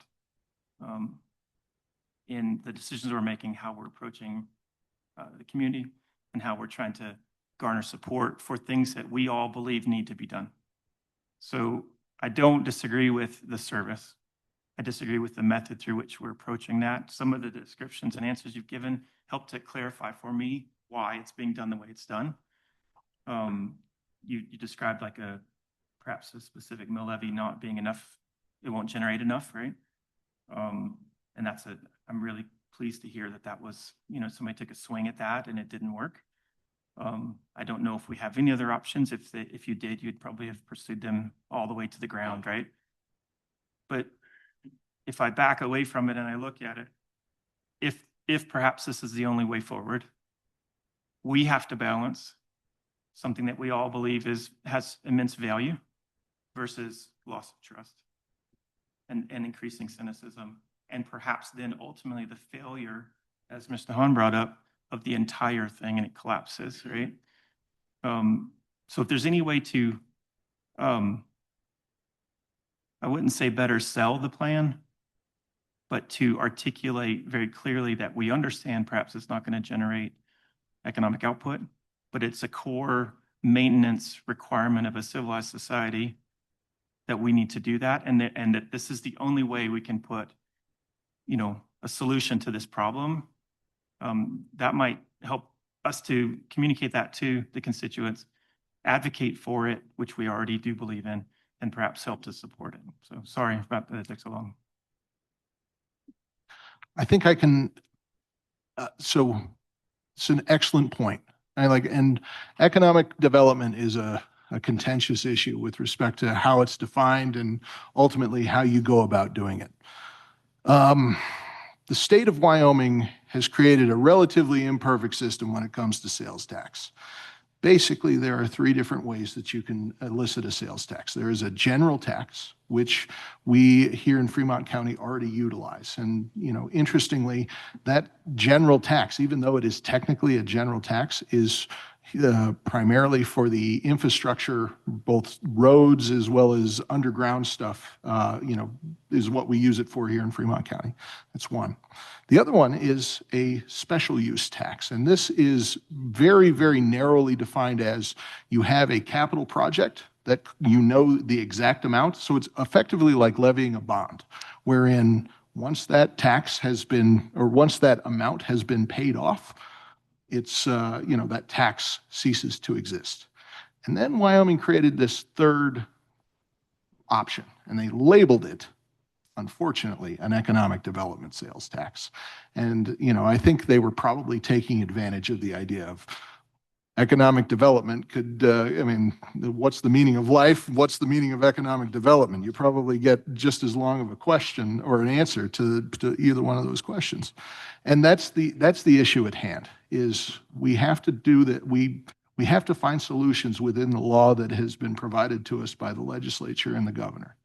And unfortunately, the only avenue that we have available to us is perhaps aptly named, but perhaps, unfortunately named the economic development sales tax. But more deeply, and I've been wrestling with that for quite some time as far as what is economic development, and I would tell you there are, infrastructure is often thought of economic development. We could make the argument that a road doesn't really generate much in the way of revenue. We tax for it, but, we don't get unless it's a toll road, which we don't have here, there's not much, public, there's a lot of public good that comes from a road system, but it's not something that we actively, exchange, money for use on. There's not much in the way of a use tax. A little bit, but not as much as you would think. And it's the same for healthcare systems, right? And realistically, I'm not entirely sure I want to live in a world, I chafe every time I think about healthcare systems, and, they need to make a profit in order to stay sustainable. But a wildly profitable healthcare system, I would say those guys are probably going to try to keep you sick as opposed to make you healthy. And so we're kind of stuck and trapped in we know that it's good for the system.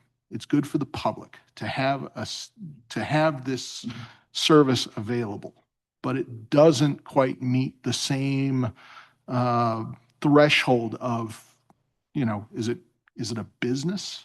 Does it work for business development? And we throw economics on top of that. But remember, economics is the coming together for, basically mutual good. And I think if you use that much broader brush approach of we're trying to do this for the public good and ultimately for mutual benefit, which really is why we conduct, commerce to begin with, I think you can find the answer within that ideal. But again, I would tell you, just for the sake of ensuring that it doesn't devolve into this is economic development, and this isn't. This is unfortunately the only poorly named way we can do it. So. Also, if you don't mind, one of the things that we talked about in this process was that when a new business is considering whether to come into a community, air, ground transportation, or public transportation and ambulance or healthcare are significant factors. And so while the ambulance might not offer us any sort of measurable result or any financial return, if a business decides that they don't want to come into our community because we don't have a robust ambulance service, that does harm the economy.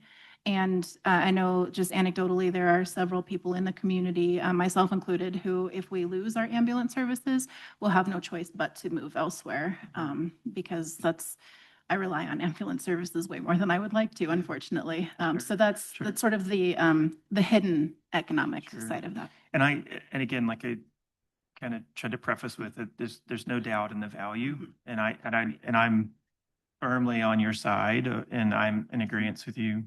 My concern is, in an age where there's perhaps a lot of pushback against increased taxation and cynicism and low trust, perhaps, how do you then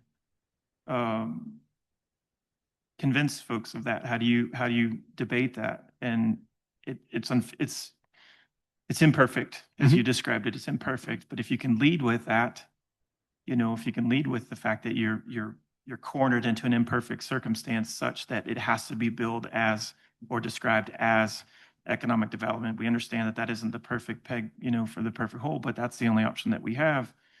You can perhaps increase that trust and reduce that cynicism, get it to where you need to do, and then you can go after what Mr. Hahn said, which is the efficiencies. You can really, really deeply pursue the efficiencies in the long term. If, I think that the comments you made about basically making a private entity into a public, I think that's the long-term solution, but I don't think that's anytime soon.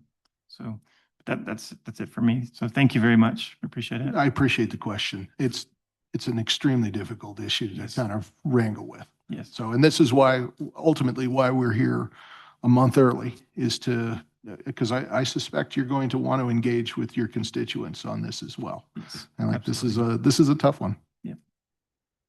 Councilmember Larson. Yes, thank you, Mayor. I just wanted to thank Sarah and Mick for the time and the effort that they put forth into this. I appreciate other council members that have asked the questions, that have answered my question that I've had. So I think that we're good. Thanks, Mayor. Councilmember Stubble. Thank you. Can I return to some of my governance ones then as well?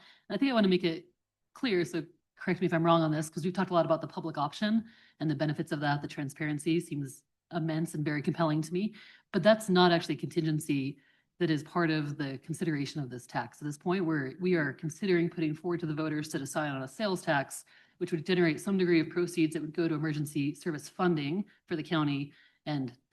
for them to choose as they wish, public or private. That's for other citizens, voters to speak to their representatives at the county level to change. So it's compelling, but it really is, there's no contingency here on the funding for that structure. Thank you for the confirmation of that.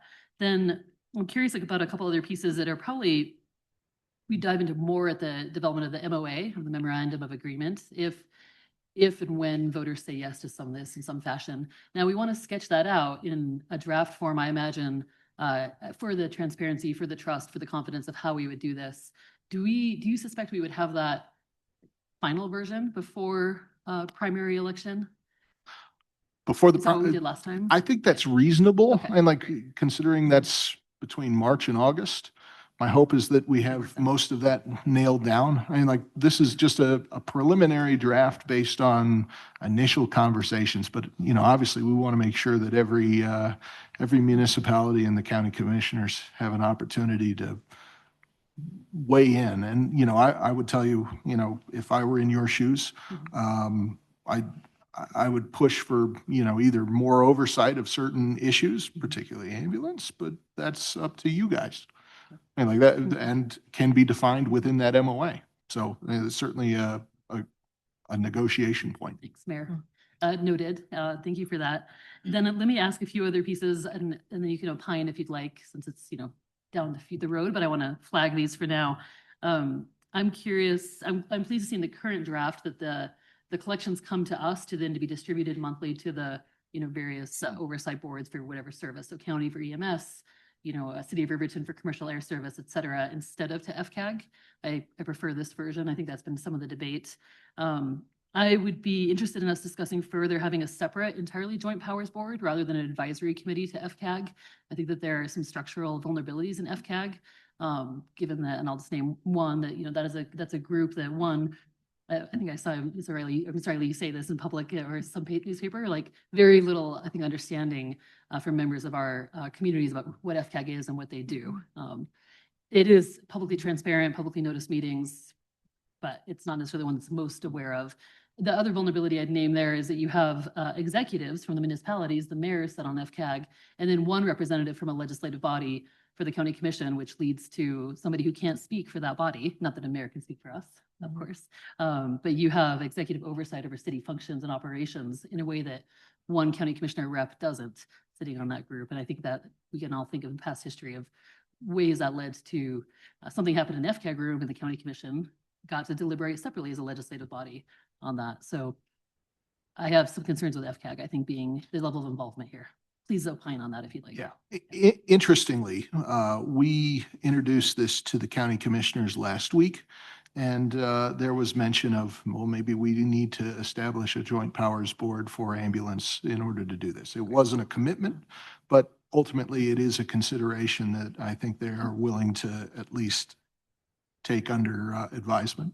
So I will tell you, I'm encouraged on, as we move forward in this. I think there is a little bit of a groundswell within the county commission to make sure that A, it's going to work, but B, I think they also want more community involvement in it as well, which is great to hear. Yeah, that is heartening. And then I'll name one last vulnerability that or consideration, I'll rephrase that. And that's with FCAG or in general here is the question that we haven't named is involvement from the tribal governments, from the Eastern Shoshone Business Council, from the Northern Arapaho Business Council. That's not a seat on FCAG per se. I think I saw mention in the report of some advisory role there. So please flesh that out if you could, but right, that is, those are representatives, government elected, elected officials who represent a significant portion of county residents who rely on this service. And so I'd like to see greater communication and coordination in a two-way street there. I think I'd call on all of us to improve that coordination and communication as we consider especially the EMS service. I think we all know that there's been some, again, vulnerabilities is a word I'll double down on here, around payment and billing and those services. Absolutely. So the hard part within the MOA is that none of these taxes remitted will end up in Eastern Shoshone or Northern Arapaho entities. Right. So to a degree, there's no working mechanism within the MOA for them to be responsible for. But we did get that same critique from the county, asking for maybe even just a simple acknowledgement of the MOA. But, as we get further and further down the road of, is this what we want to do? I think that those details will flesh themselves out, but I am optimistic that both tribes, and we've had interaction with both tribes, some a little bit more formal than others, wherein both are very interested in providing input and some guidance on, how in particular ambulance is conducted. While we were doing our committee work, I believe the Eastern Shoshone approached the FCAG during a meeting and asked for some sort of formal acknowledgement of maybe a membership on the Joint Powers Board, and I believe the Northern Arapaho also appealed in the same way. So I'm encouraged that our tribal governments are getting involved alongside the municipal governments on things that are absolutely critical to the entire county. Yeah, well said, and I'm glad to flag that for the, let's all mull in future conversation on that, but thank you for that insight. Thank you, Mayor. That's what I have tonight. Thank you. I likewise echo the importance of having the memorandum of agreement reasonably well established prior to the vote, because that ultimately becomes the immediate next question of how will the funds be managed? Mhm. So I think we all agree that that's a critical step to have, even if it's not perfectly baked, to be well established by that point. So I'm glad y'all are keyed into that. So the only action item that is absolutely critical, Mayor, is at our next interaction of this is for the resolution. The MOA is not Correct. it is not a statutorily required piece within the timeline. We can kind of figure that one out a little bit later. Yeah. But ultimately, in order to be on the ballot for the primary, this needs to go through the county as well as all the municipalities for consideration before the end of March, Right. just so you're aware. Right. So in terms of if future questions come up, what's the best way to have those addressed? Is that attending the weekly meetings? I would assume is the best thing to do that. I think those are still available by Zoom, so folks don't have to head over there. Would that be the best way for It's any of certainly, our yeah. council members? So we'll continue to meet on Wednesdays at noon at the Wind River Transit Authority. Tim Nichols, the WRTA and FCAG liaison, does publish we do provide a Zoom link for that meeting, so that you're always welcome to attend and ask questions and provide feedback. But in the meantime, and while you guys can't hit reply all, I can. So if you feel free to ask me any question, and I will do my best to respond to all of you, so that hopefully we can continue to build the dialogue and understanding of what we're trying to deal with and get to. Right. Thank you for that.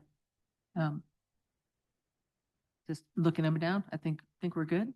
So again, extend our thank you for not only for being here, but oh my goodness, the many, many, many hours of work during the meetings, prep for the meetings that have happened to date, and I know are going to continue to happen. Thank you very much for taking a major leadership role for the benefit of the county. This county and this city are worth it. Absolutely Thank you. agree. Yeah, thank you all. Thank you.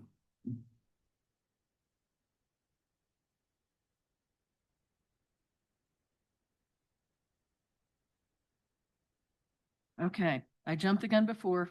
So now we will move to section 9, unfinished business. So now moving on to approve the second reading of ordinance 2025-13, repealing City of Lander Municipal Code Title II, sale, licensing, and use of alcoholic and malt beverages, section 211 through 251 in its entirety, and replacing it with Title II, sale, licensing, and use of alcoholic and malt beverages, sections 211 through 261. Could I get a motion and a second, please? Second. Moved by Councilmember Larson with a second by Councilmember Cox. So what I would propose here in terms of moving forward with this, based on our last meeting when we had a work session about it, we had a number of things that we came to agreement on. Those were captured by Councilmember Stubble, myself, and Rochelle, trying to make them, and we went back and listened to the meeting, all of those things. So those are what's in orange in the packet before you. So my hope is that because they were agreed upon in that meeting, recaptured and both in the meeting and since then, making sure we got the language right, is would we be comfortable adopting all of those as amended first before we look to a couple of other new possible amendments?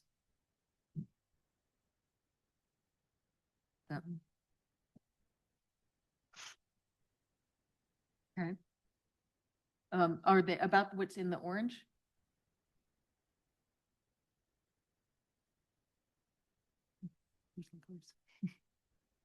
Yeah, well, let's hear the questions first. The point system, at the end of the year,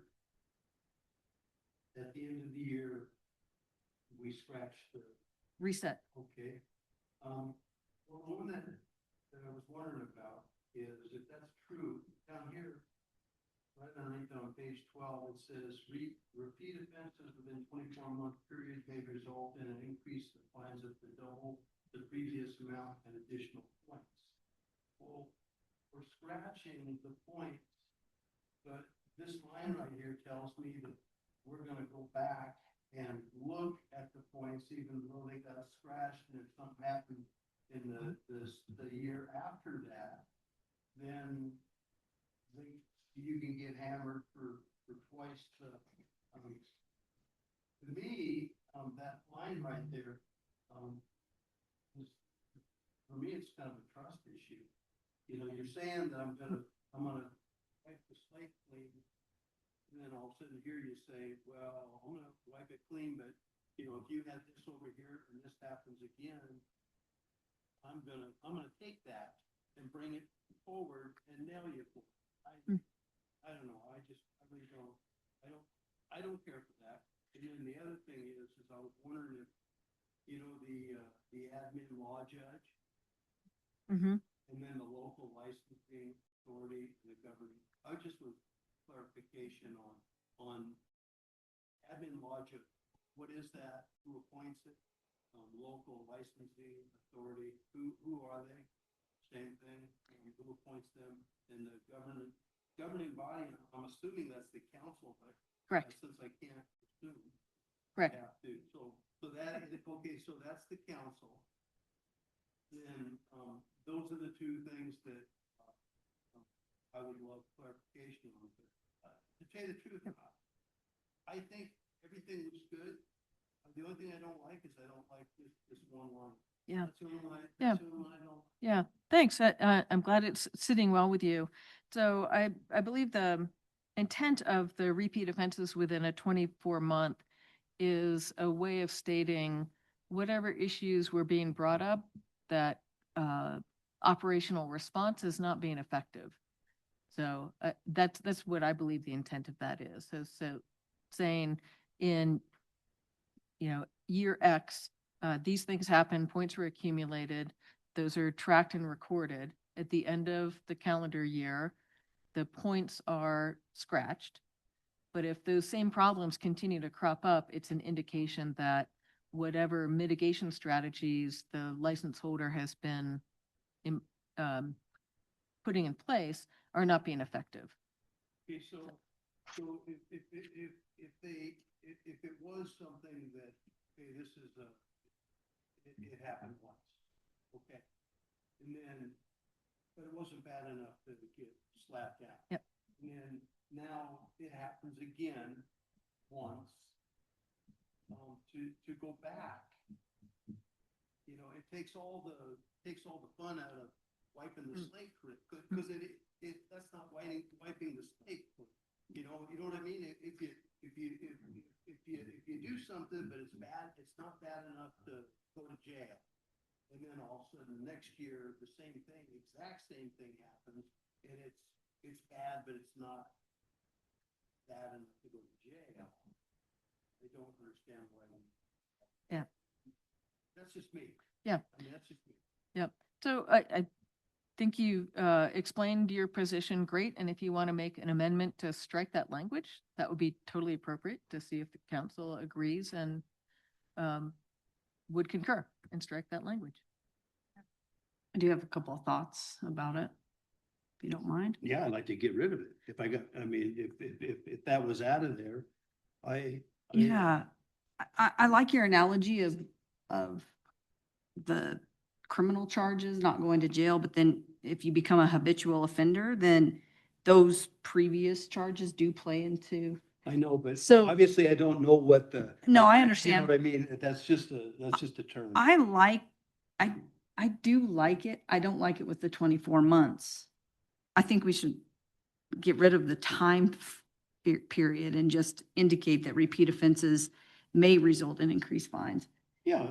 And then it's very clear, like if you're a habitual problem with selling to minors, then that Then could, it brings it Yeah. into play to Yeah. work on the problem, yeah, however that may. yeah, and just get rid of the 24 months.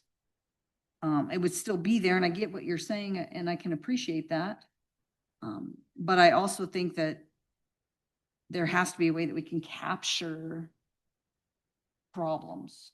And if you don't wipe the slate clean necessarily, you get to start over and not do the same thing over and over again, but,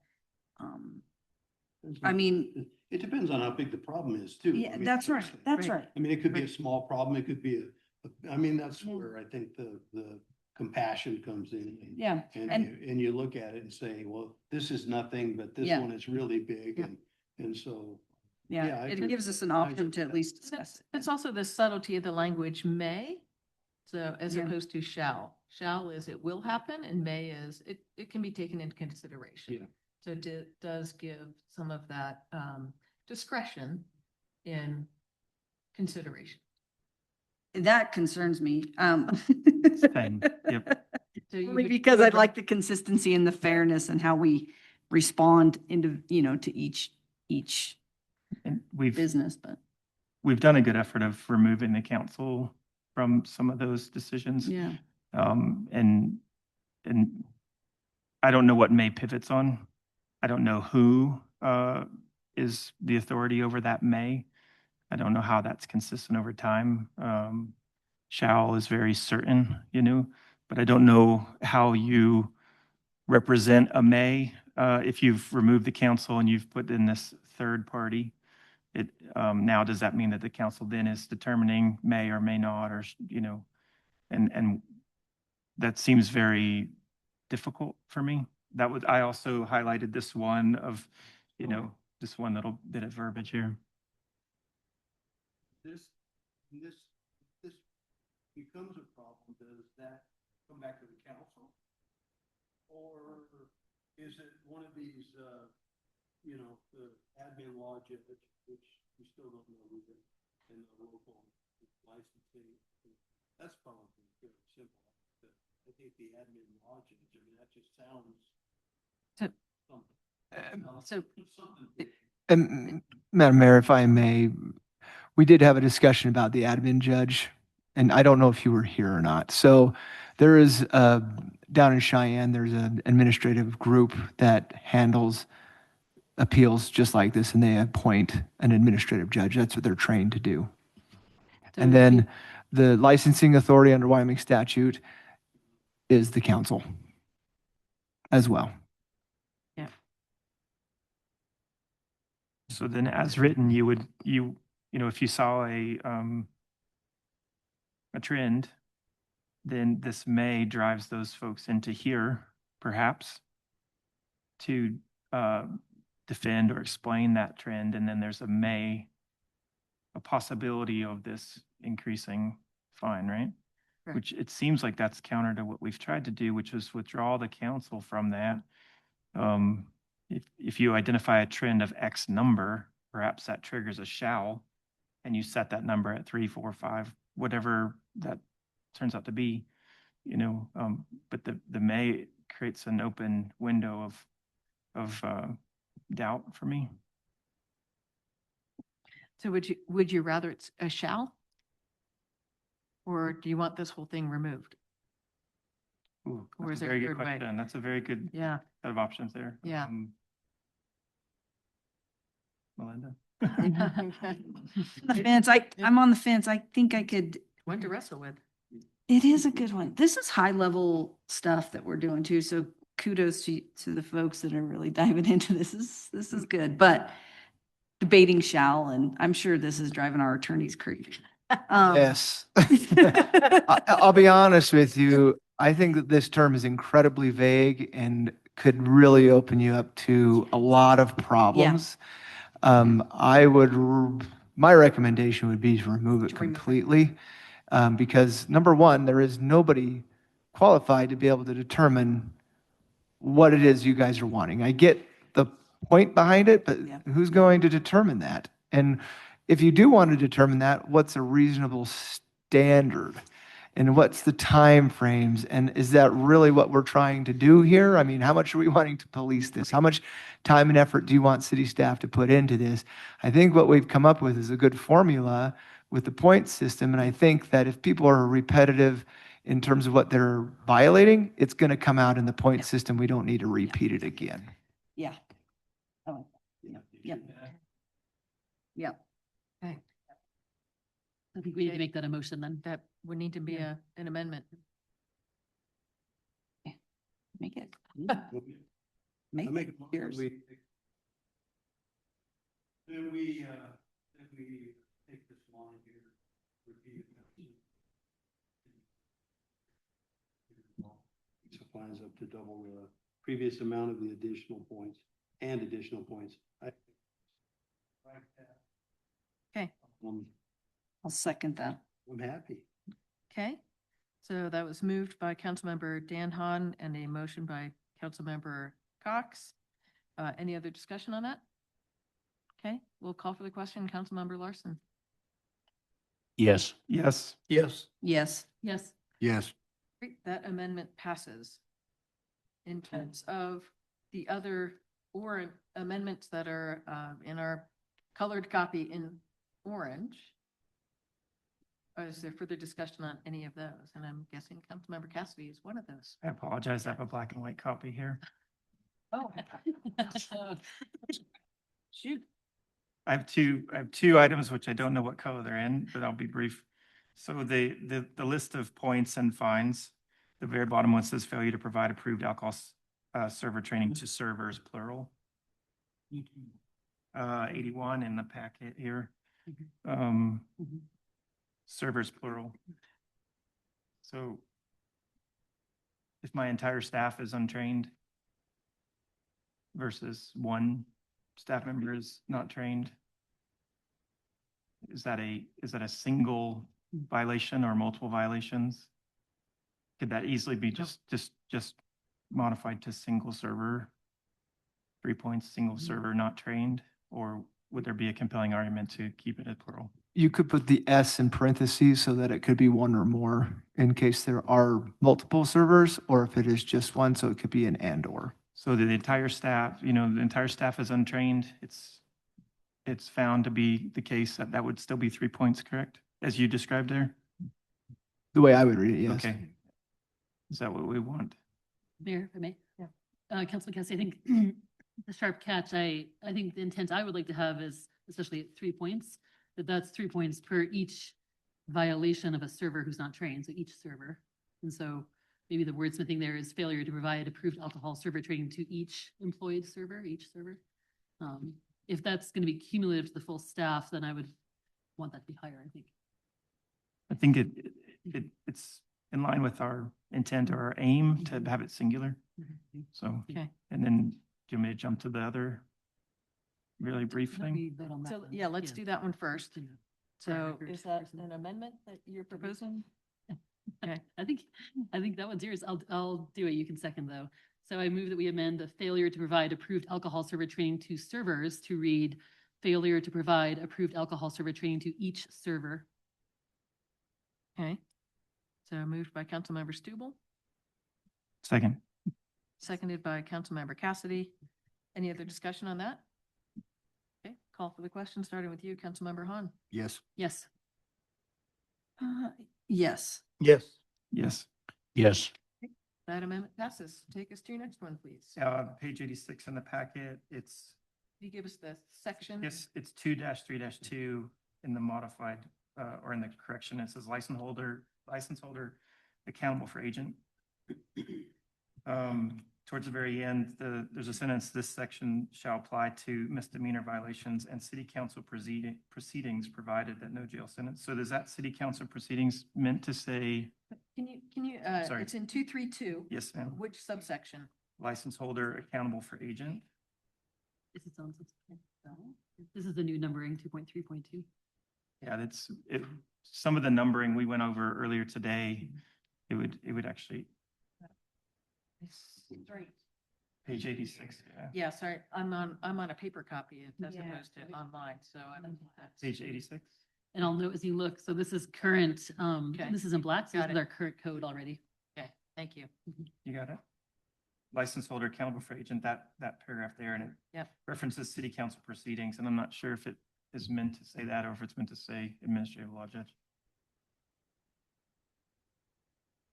So I think we've withdrawn the city council from this in to the best of our ability. I think it was just previously in there, so that would need to be updated. So strike that, and it would be administrative law judge in lieu. Great, that's it for me. Okay, so can you craft an amendment for us of how you'd want that to read? Goodness. Within that section 2-3-2, license holder accountable for agent, within the sentence, this section shall apply to misdemeanor violations in city council proceedings, strike city council and replace with administrative law judge. Does that sound right? Okay, so it's moved by Councilmember Cassidy. Can I get a second? Second? Seconded by Councilmember Cox. And if I may, I do have one comment. So city council always has the final authority to vote, no matter what the administrative judge's opinion is. So I'm wondering if we do leave that in there because the city council is going to make the final ruling. They're going to vote. You guys we don't want to take that away. You have home rule. They make a recommendation and. They make a recommendation, you guys vote on it. So it might be appropriate to leave that in there. And we could just add, we could add other language in there saying after, well, I can't think of the wording off the top. Upon of my review, head. yeah. But Yeah, upon review of the administrative law judges. we could say ALJ proceedings or city council proceedings. Because I just don't want to have something in here that someone could interpret to say that, well, city council, you don't have the authority to vote on this. So you're suggesting that it would be binding then? No, your vote will be binding. No, I mean, if we were to modify it, would it be binding that is that what you're suggesting then? Yeah. Okay. Wait, I'm sorry, can we clarify that? Because I think you two might be on two different Yeah, conversation points. what do you mean Check. by binding? Yeah. The findings of that law judge would then. No. No. It's back to He, us. he just makes his ruling, comes to you guys have the final say. So you're always going to vote and it's always up to you guys. Agreed, yeah. So that's why I don't want to take out your ability, when it says city council proceedings, I mean, that's correct because you guys are the ones who are going to be voting on it ultimately. Gotcha. So if you want to add another layer in there, you can say ALJ proceedings and city council proceedings. Or you can just leave it as is because it'll still follow our statutes. Yeah.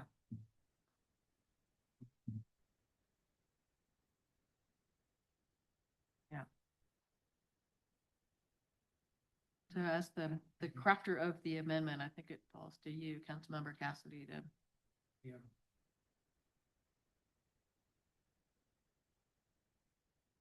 I think I understand where you're coming from, and if the way I originally was reading it was that this perhaps was something that had been not modified, but I understand where you're coming from, and if that's the case, then withdraw it, please. Okay, so that's withdrawn.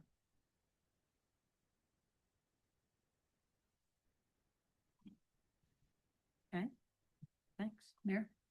Councilmember Stubble. If I may, there were a few moments in our work session where we didn't have the language readily available. We weren't, we wanted to do more research. We wanted to direct staff to answer some questions. So I might bring up some amendments that will reflect those. Thank you. And the mayor's passing out what I'll read here. That will reflect the attempts to say we paused on this and asked for further input. So Some doubt. Please. if they get your hand, I'll wait. The first one here is more of a preamble section in a way. It's around the general adoption of the state alcohol liquor laws. We wanted to make clear that in this revised version of Title II for us, that we were referencing quite a bit of state statute. But if state statute changes, that the most recent version is what would apply, not what the text is that we would be embedding in our code. So this is language that our attorney Phillips has provided to make that clear. So the amendment would be to 211, and I'll read it for folks who don't have this copy in front of you, but if any provision of this ordinance conflicts with current or future amendments to applicable Wyoming statutes, the provisions of state law shall control, and this ordinance shall be deemed amended to the extent necessary to conform to state law. That makes sense. And the reason I wrote it the way I did is that we don't want to give up our home rule to be able to make and keep our own ordinances. And so we can still apply this to state law, but still preserve our powers and authority. That's why I wrote it the way I did. So Mayor, I would move that we adopt that amendment. Okay, moved by Councilmember Stubble. Can I get a second? Second. Seconded by Councilmember Josh Hahn. Any further question on that?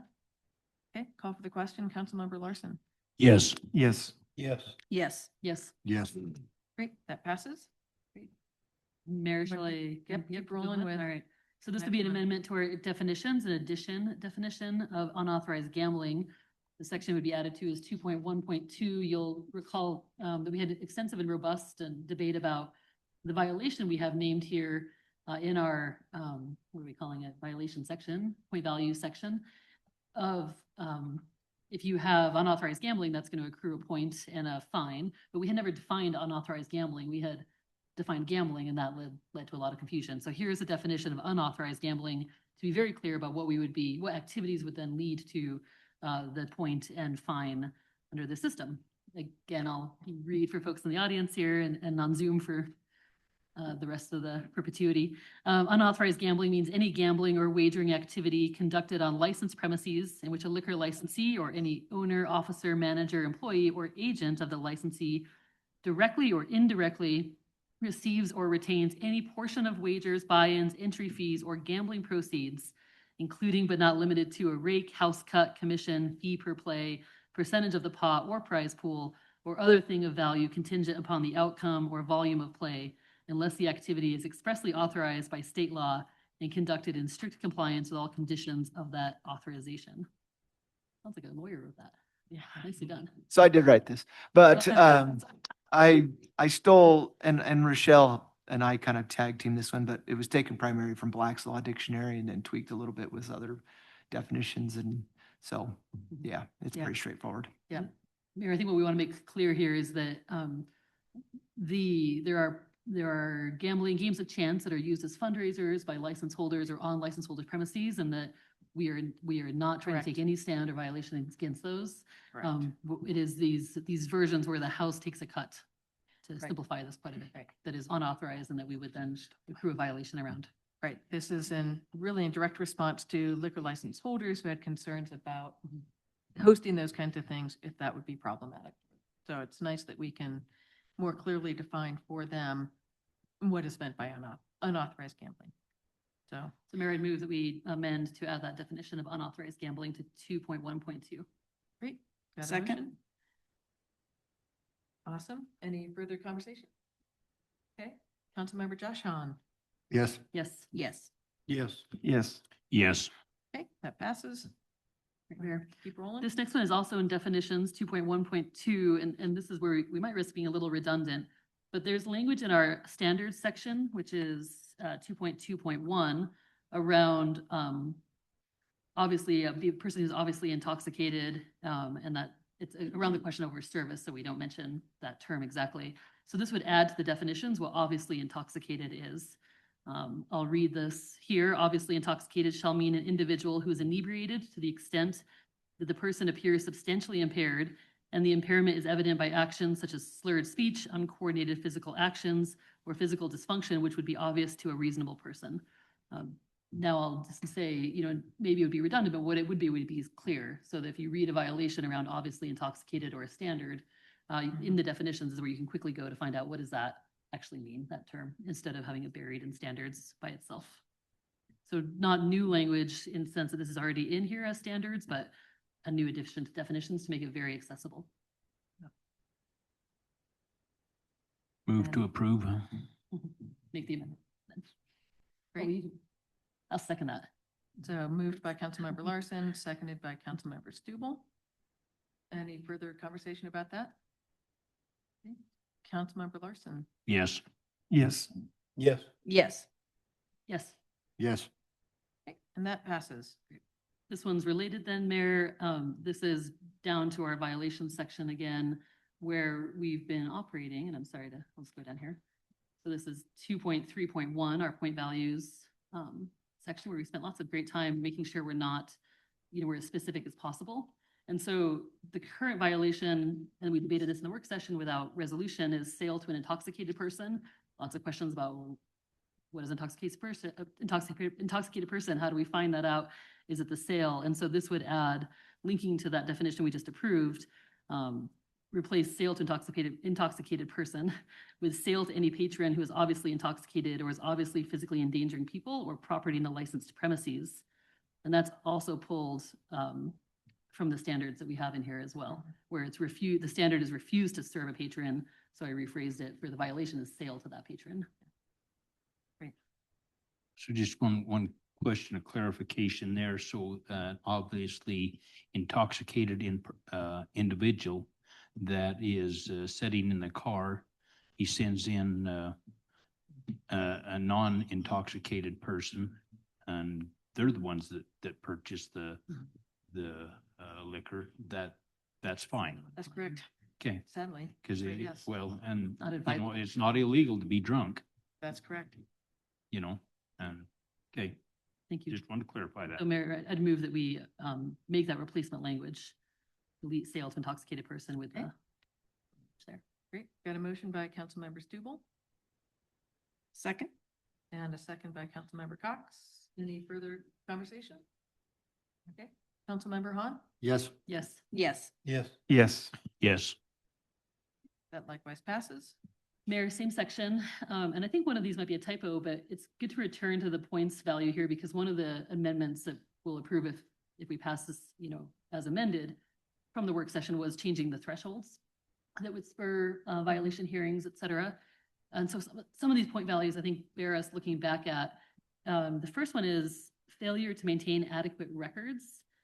In this version, it's a 3. I think that might be a typo and it's supposed to be 30 because the notes I had, and Councilwoman Cox, I think this is from your insight, is that that's actually a fairly serious violation, right? That there's an agreement to run the business in accordance with those revenue receipts. So if it's not being done, we want to take that seriously and move it to the minimum for a suspension hearing, which would be 30. So that would be the motion, is to amend that 3 to 30 for failure to maintain adequate records as mandated by state liquor division pertinent to gross revenue receipts required of bar and grill or restaurant liquor licenses.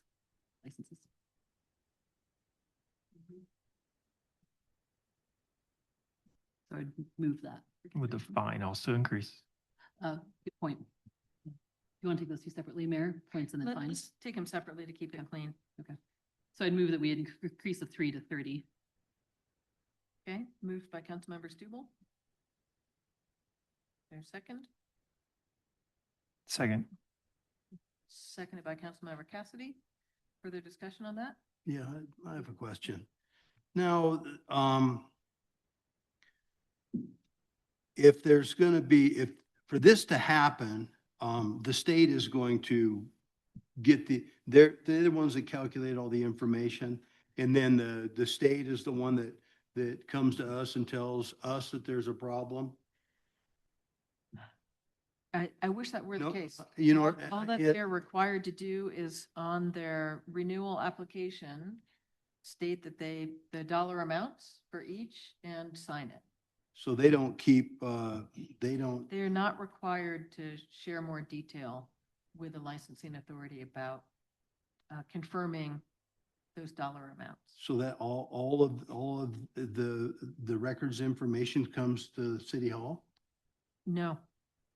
No, only that they, on their renewal license, there's a section there of the dollar for alcohol, dollar amount for food and non-adult entertainment, and they sign it. That is all they're required to provide. Okay, thank you. Yeah. Any other questions? Okay, call for the question on just amending the 3 to 30. Councilmember Larson. Yes. Yes. Yes. Yes. Yes. Yes. Okay, that passes. And now the points for that same line. Same dollar, instead of 150. what is the suggested dollar amount?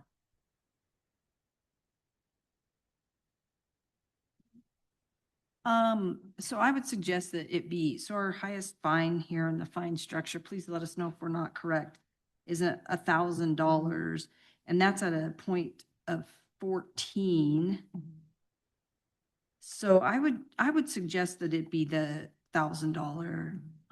That it would be, so the failure to maintain adequate records as mandated by state liquor division pertinent to gross revenue receipts required by bar and grill or restaurant liquor license, the fine go from the 150 to 1,000. Do you have a motion by Councilmember Cox? Change that to 1,000. Second. And second by Councilmember Cassidy. Any further discussion? Councilmember Larson. Yes. Yes. Yes. Yes. Yes. Yes. Okay, and that likewise passes. Last one. Mayor, similar logic and theme here, this unauthorized alcohol service, which means, as one example here, that a license has been suspended and the licensee is still selling alcohol. I would like us to consider raising that to an immediate suspension hearing as well. They're already suspended, so actually maybe above that at that point, but taking this very seriously that, we've already taken action against somebody here who's now suspended and they're repeating sales. And so right now 30 points would be a violation hearing. I'm sorry, not a suspension hearing, to recommend rectification. So I would go there that we've taken action against a license holder. They are operating in defiance of that action. I think we go to the top level here of consideration. So I would amend that unauthorized alcohol service to 30, and we should talk about the fine perhaps. Correct. in the same. Following. Yep. So can we get a second on that? A second? One Okay. question, right? If I may. Mhm. Is that list all inclusive? You mean as unauthorized alcohol service, all inclusive? Are those examples or is that all inclusive? Oh, I hear, yeah, that's good. I hear them as examples of what could be unauthorized, not you have to do all three of those. Is that what you're asking? Is that the only thing for which you can be found to be participating in unauthorized alcohol service? Mayor, can we redirect that to Yeah, I think we need our staff? city attorney to tell us on that one. Are they examples or is it the exclusive list? Yeah. Is this including but not limited to, or is this the finite list? Right. Yeah. So Adam, we need your brain on this. I was having a side conversation answering other questions. Can you repeat your question? Super Bowl's over with. The unauthorized alcohol service point system and fine has in brackets failure to obtain appropriate permit, comma, selling while suspended, comma, or selling alcohol not purchased from wholesaler. Are those examples or is that a exclusive list with no other activities which would be unauthorized alcohol service? It doesn't say that. It doesn't say it's not limited to that. Those were just Those examples. are just examples. And I didn't draft that portion, but Right, yeah. So- I get where you're coming, I guess. The question is what other ways can you not sell alcohol in an unauthorized manner Right. or obtain alcohol? And are we restricting ourselves by listing them in this way? Is it clear? You could add something in there, including but not limited to. Yeah. Right, Oh, yeah. perfect. Okay, so how about first we vote on the points, then we can vote on language and then dollar amount. Okay, so we've got a motion by Councilmember Stubble, seconded by Councilmember Cox. We call, oh, nice timing. Yeah, it's all. Oh, me? Yes. Councilmember Cox, how do you vote? Yes. Yes. Yes. Yes. Okay, that passes on the 15 to 30. So now how about a motion to include in the beginning of the parentheses, including but not limited to? So moved. Second. Yes. Yes. And we'll just continue down the line. Yes. Yes. Yes. Yes. I was. Yes. Great, that passes. And then lastly, changing the dollar amount to likewise $1,000.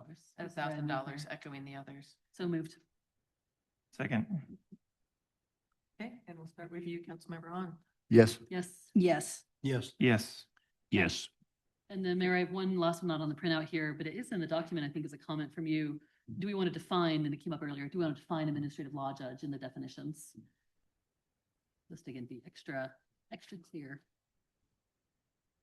And if I may comment on that, there are two ways you can define that. You could say the administrative law judges, and we can come up with the official term of them, or you could say as otherwise appointed by the council, because my fear is that if, and I was looking at this earlier today, that they will hear claims, contested case hearings from all government agencies. The question is are we a government agency that they're actually going to do that for? And I don't know. And if they can't, then I would think that the council would still want the ability to appoint a third-party, unbiased Yeah. attorney to Right. be the hearing examiner. Yeah. So like, there's a number of them in Fremont County that we could even appoint, or if we wanted to go outside of Fremont County, we could appoint somebody. So I'm wondering if we leave it as is and just say, or as otherwise appointed by the council. Just a thought. Mayor, if may I ask, I think so, not on the substance of that, but that would mean, I feel like that's not just the definition then, that's actually amending anywhere that term is used, we would say, or another third party, Yeah. impartial, or whatever. So there's actually. You could do that, or you could just, I'm wondering if you could put it in as a definition so that we wouldn't have to do it throughout the document, but that's up to you guys and however you want to do it. I think I'd like to be as clear as possible to who we would be appointing, as much as we can. It seems like a new understanding, Mayor, if I may. I thought Yeah. we understood that this Yeah. was the body that could do this, and now we're questioning that. The administrative law judge is the type of body that could do this appeal and hearing procedure, and now we're not sure. So either way, wouldn't we appoint an administrative law judge? You'd have to appoint somebody. Yeah. And so if it's them or if it's another person that you guys would like to appoint, I just want to give you the flexibility in case they say no. Or if it's too expensive or et cetera, et cetera.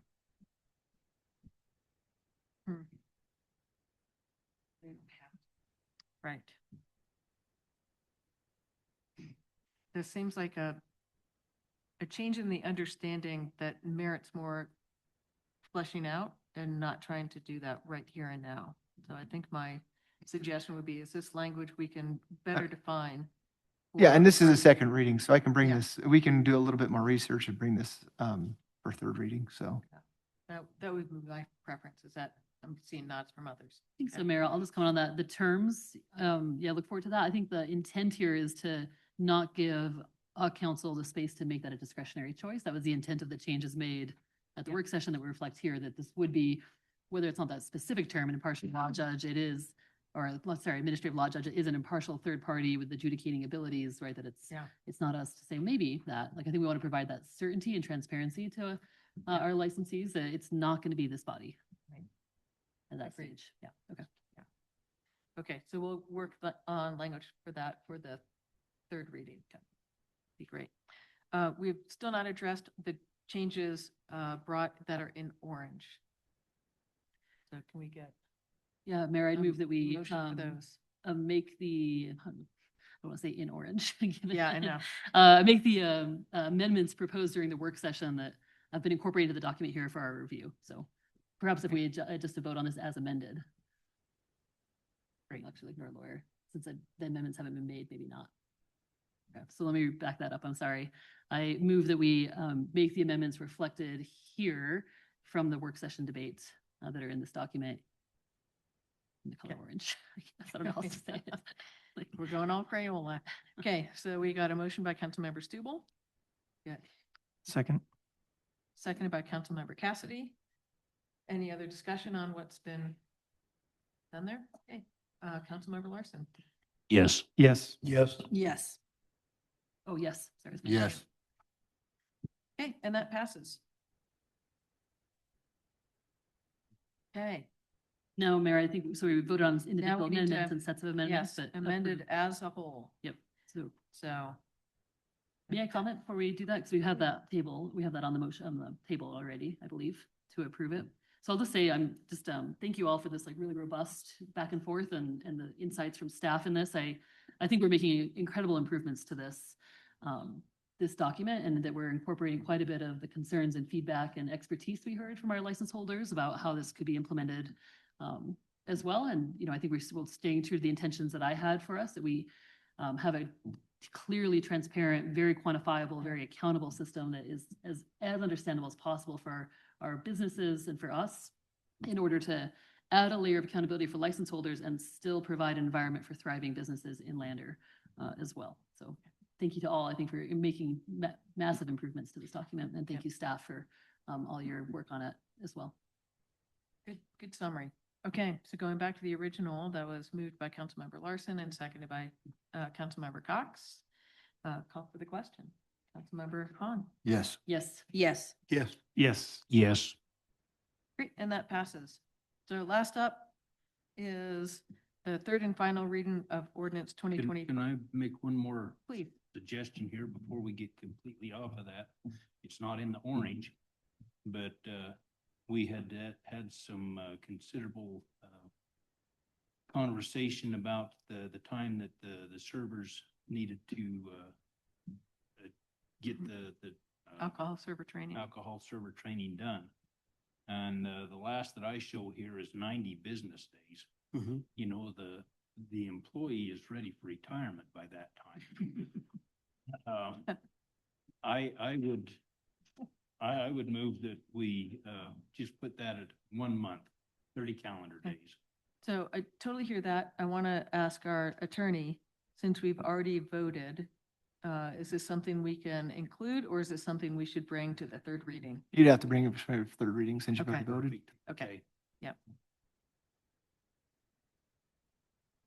Okay, so going back to item 9B, approve third and final reading of ordinance 2025-15, granting a hold your breath, a non-exclusive franchise to Black Hills Wyoming Gas LLC DBA Black Hills Energy, its successors and assigns, and the right, permission, and authority to construct, maintain, and operate a gas transmission and distribution system, including mains, pipes, conduit services, and other structures in, under, upon, over, across, and along the streets, alleys, bridges, and public places within the present and future corporate limits of the city of Lander, Wyoming, for the furnishing, transmission, distribution, and sale of gas, whether artificial, natural, mixed, or otherwise, for lighting, heating, domestic, industrial, and other uses in said city and elsewhere, limiting the term of said grant, prescribing the terms and conditions under which said company may operate, and repealing ordinance 1239. So moved. Second. Second. So moved by Councilmember Larson, seconded by Councilmember Hahn. I don't believe there's going to be any question about this, so call for the question. Councilmember Larson. Yes. Yes. Yes. Yes. Yes. Yes. Wonderful. That passes. And last up, favorite part, need a motion to adjourn. Yeah. Okay, yeah, I mean, I know you're now the chief, but don't be overstepping your boundaries there. But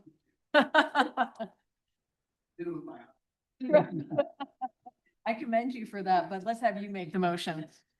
I make a motion. Okay, so moved by Councilmember Josh Hahn, Second.